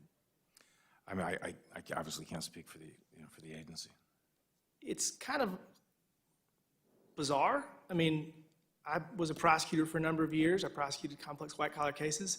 The thought of getting 6 hours of congressional grilling for a target of investigation or a defendant, that would be great for my case. So I just don't understand. I guess the grand jury returned the indictment on the 9th. Technically, you can delay weeks if you want to. So this was a decision made by somebody at DOJ to prevent Sam Bankman-Fried from coming here in a couple hours and testifying before Congress, answering questions in front of the American people. I've read his alleged testimony that he was going to give. He's basically saying that he lacks the criminal intent. He lacks mens rea. He's saying that his attorneys pressured him into filing Chapter 11, that he immediately, after doing a DocuSign to sign away everything, said, I don't want to do that, told his attorneys, again, this is all what he says, told his attorneys that undo it, I do not want to do that. And it seems that he's been taking steps ever since that to try to wrangle control of his companies back. Is that fair to say? You know, I can only read what you read in the press. I haven't talked to Mr. Fried. So my friend from Wisconsin was talking about Chapter 15 versus Chapter 11. And that's basically the Bahamian government or outside, what do they call it? Joint provisional liquidators are trying to wrangle control of this bankruptcy. Is that fair to say? It seems that way, yes. And arguably, you're going to be going after the $100 million that was allowed by 1,500 Bahamian citizens to take out that was allegedly owed. You're still going to get to the bottom of that. So you plan on going after that money, correct? We'll investigate every potential cause of action. And if 1,500 people in the Bahamas were allowed 25 and a half hours to withdraw $100 million, do you plan on trying to get that back and distribute it appropriately? We will certainly pursue every course of action to recover. Okay. So where do you go from here? You're obviously going to do everything you can to maintain control of it and keep it in Chapter 11. Is that fair to say? It is fair to say. I mean, we think the bankruptcy process here is the one place that has transparency and has the greatest ability to maximize value for creditors. But these things aren't usually mutually exclusive. We work with liquidators all the time on a cooperative basis. So this is a little bit unprecedented. I think that's fair to say. This is going to be a law school exam for many students in years to come. I'll end with this. I really look forward to figuring out why the Department of Justice issued the provisional arrest warrant to preclude Sam Bankman-Fried from testifying before us this afternoon. I do not understand it. As a former prosecutor, the thought of him going on the record for 3, 4, 5 hours and answering every question to try to keep his alleged mens rea out of this would be wonderful. So I look forward to figuring out why they did that. With that, Madam Chair, I yield back. Thank you. The gentleman from Illinois, Mr. Garcia, is now recognized for 5 minutes. Thank you, Chair Waters and Ranking Member McHenry, for hosting this important hearing. And thank you, Mr. John Ray, for joining us today. I want to start by zooming out a bit because FTX isn't an anomaly. It's a collapse. Is just the case of isn't just a case of one corrupt guy stealing money. It's about an entire industry that refuses to comply with existing regulation that thinks it's above the law. It is not. As we speak, Binance is being investigated by the Department of Justice. Tether is being investigated by DOJ as well. The SEC is investigating the co-founder of Terra Luna, which collapsed earlier this year, and Digital Currency Group has many of the same conflicts of interest present in the FTX case.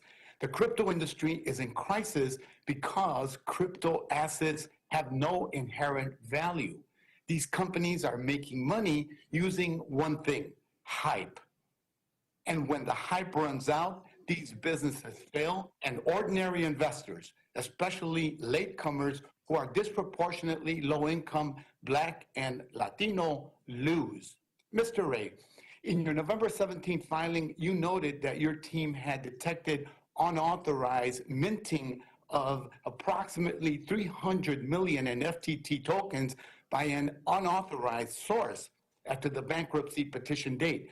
Your December 12th filing notes that while one source of this unauthorized minting remains under investigation, a second source has been confirmed without doubt.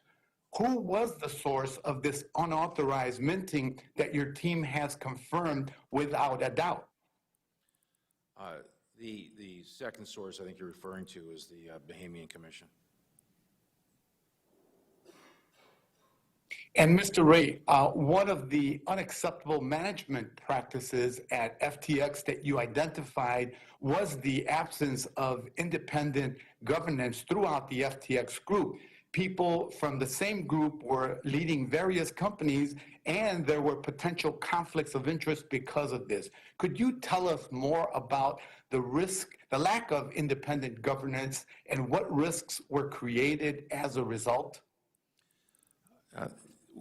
We had no independent board of directors, and with the lack of oversight by an independent board, it leaves the company in the hands of a small group of individuals, and the company is effectively sort of naked when it comes to internal controls. So that was certainly the case here, and it's something that is atypical of companies of this size. And customers report, and you've confirmed during the hearing, that FTX was asking customers to send money to Alameda instead of FTX. Mr. Bankman-Fried claims this is because in the early days of FTX, the company did not have a bank account.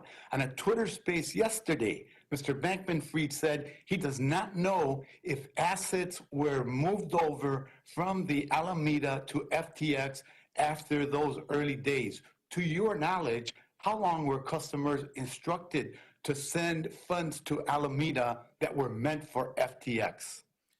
We don't have a precise timeline of that circumstance. That's one of our investigations. We'll certainly look to what kind of communications were given to customers. Did they know? Did they actually have knowledge of that direction? Those are all questions. And were the assets ever moved over to FTX, or were they allowed to stay with Alameda? There were certainly certain assets were stayed with the exchange, effectively in a pot, if you will. But clearly, assets moved to Alameda, or those assets were there, continuously. So, clearly there was an allocation to Alameda of customer funds that were utilized for other purposes. Thank you, sir. Madam Chair, I yield back the balance of my time. Thank you so very much. The gentleman from Massachusetts, Mr. Auchincloss, who is also the vice chair of the full committee, is now recognized for 5 minutes. Thank you, Madam Chair. Mr. Ray, I appreciate your patience and diligence this afternoon in answering these long questions. You've addressed everything with care and thought. You haven't played any video games while you're talking to us, so it's terrific. Mr. Bankman-Fried leaked his written testimony to Forbes today. Just one more link in a long chain of dissembling and lies from Mr. Bankman-Fried. So I think it's important to allow you to respond to anything he put in there on the record here with us. He really makes two pointed assertions. One is that you haven't engaged with him and haven't allowed him access to his passwords and accounts. Can you explain to the committee now why that is the appropriate course of action? Well, for a couple of reasons. I mean, first of all, we wanted an independent, examination. We didn't want to rely on people who were potentially compromised, and as we now sit here today, we know that was a wise decision, right? Yes. Second of all, what he was asking for fundamentally was to allow access to a system that we know just hours after the bankruptcy filing, he had dissipated assets from the estate. So I think those two are sufficiently good reasons. I'll reclaim. The second broad point he makes is that were he allowed to restart FTX, he could raise the financing and make customers whole. That's, I think, a fair paraphrasing of what he's asserting. Again, can you respond to that and whether that's true and credible? In my history of doing corporate restructurings, I don't find that remotely believable, because the first thing an investor would have to do is pay several $1 billion just to have the company, back to the position it was in. So it's a fantastic idea. It would be throwing good money after bad in the biggest sense of the word, right? Correct. Good, thank you. I just wanted to give you that opportunity. And I also want to associate myself with the very thoughtful line of questioning from both Ms. Ocasio-Cortez and Mr. Timmons, actually, from both sides of the aisle on the timeline here, and I'll just reiterate the timeline quickly. On November 6th, FTX Group was facing a liquidity crisis. On November 8th, FTX withdrawals were halted. On November 9th, Mr. Bankman-Fried sent an email to the Attorney General of the Bahamas saying the Bahamian customers could make withdrawals as they had, quote, segregated funds for all Bahamian customers, end quote, despite his awareness of FTX's withdrawal halt. And then on November 10th, 2 days after withdrawals were halted, nearly $100 million in cryptocurrency was withdrawn by those, quote, asserting to be Bahamian customers.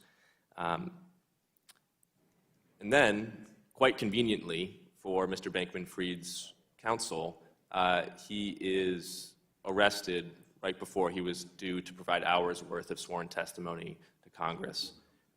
Mr. Ray, do we have your commitment that as you continue to unravel this ball of yarn and pull on these relative threads here, that if you find any evidence of improper collusion between Mr. Bankman-Fried and any authorities in the Bahamas or elsewhere, that you will make that known to us? Absolutely. Thank you. And I want to close really with comments directly to the broader industry here. And I've long said that I'm neither a crypto bull nor a bear. My job as a policymaker is not to deliver new products or technology, but rather to advance laws and regulations that protect consumers, that preserve market integrity, and advance the U.S. dollar as the world's reserve currency.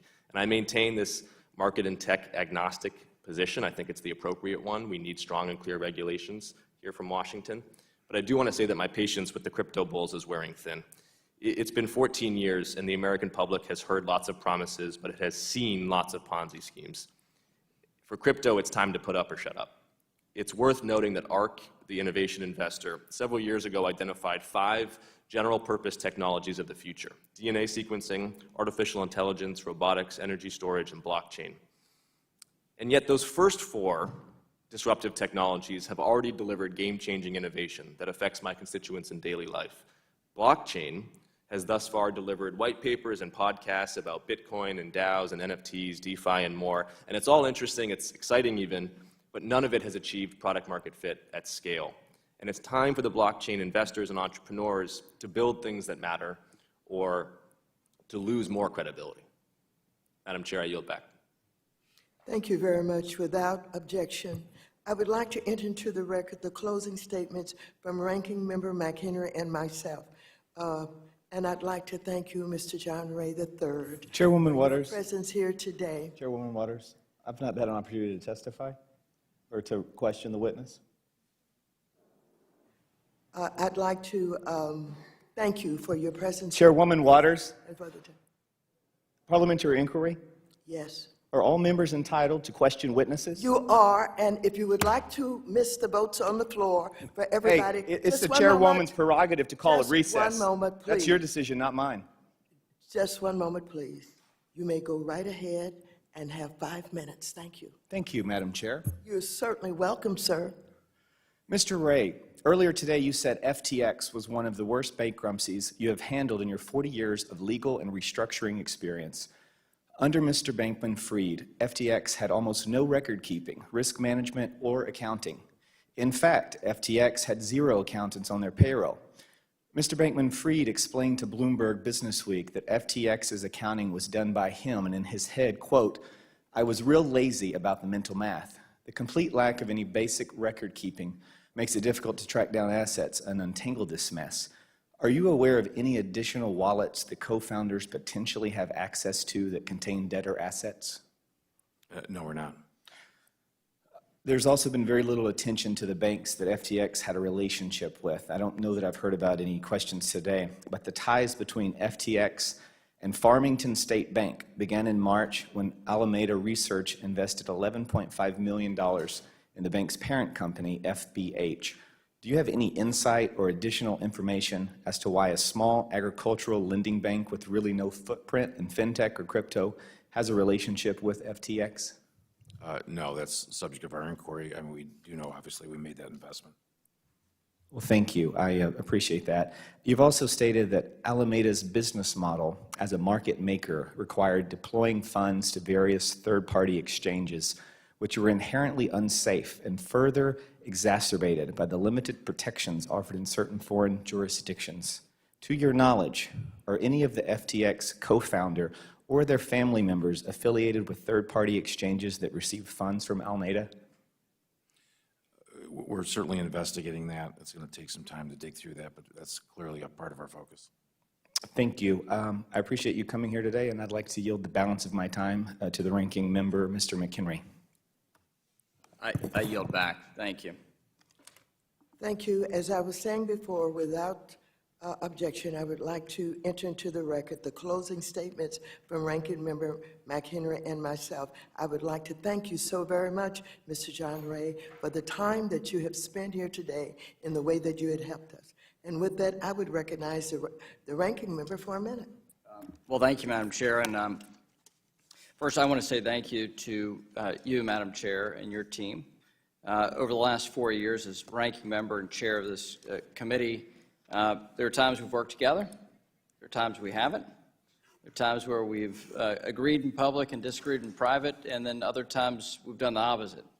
But I want to thank you for how we have attempted with one another to treat digital assets and the bipartisan work we have here. Mr. Ray, thank you for you and your team, your willingness to participate today, and the forthright nature by which you've handled a hearing like this. We know there will be ongoing conversations in the new year. The title of this hearing was Part 1. Part 2 will be next year. And as chair of the committee, it's my intention to continue the work of Chairwoman Waters when it comes to this matter. We know more because of your testimony. You had somebody who's a crypto genius, but behind closed doors was using QuickBooks. We know somebody who was a pretender to the technology, but was doing everything possible to obscure something that is innately a transparent product. Now we understand why, a lot more of the why. We wish you well in resolving these matters and look forward to continuing the conversation. Thank you, Madam Chair. Thank you. Without objection, all members will have 5 legislative days within which to submit additional written questions for the witnesses to the chair, which will be forwarded to the witnesses for their response. I ask our witnesses to please respond as promptly as you're able. Without objection, all members will have 5 legislative days within which to submit extraneous materials to the chair for inclusion in the record. The hearing is adjourned. Thank you.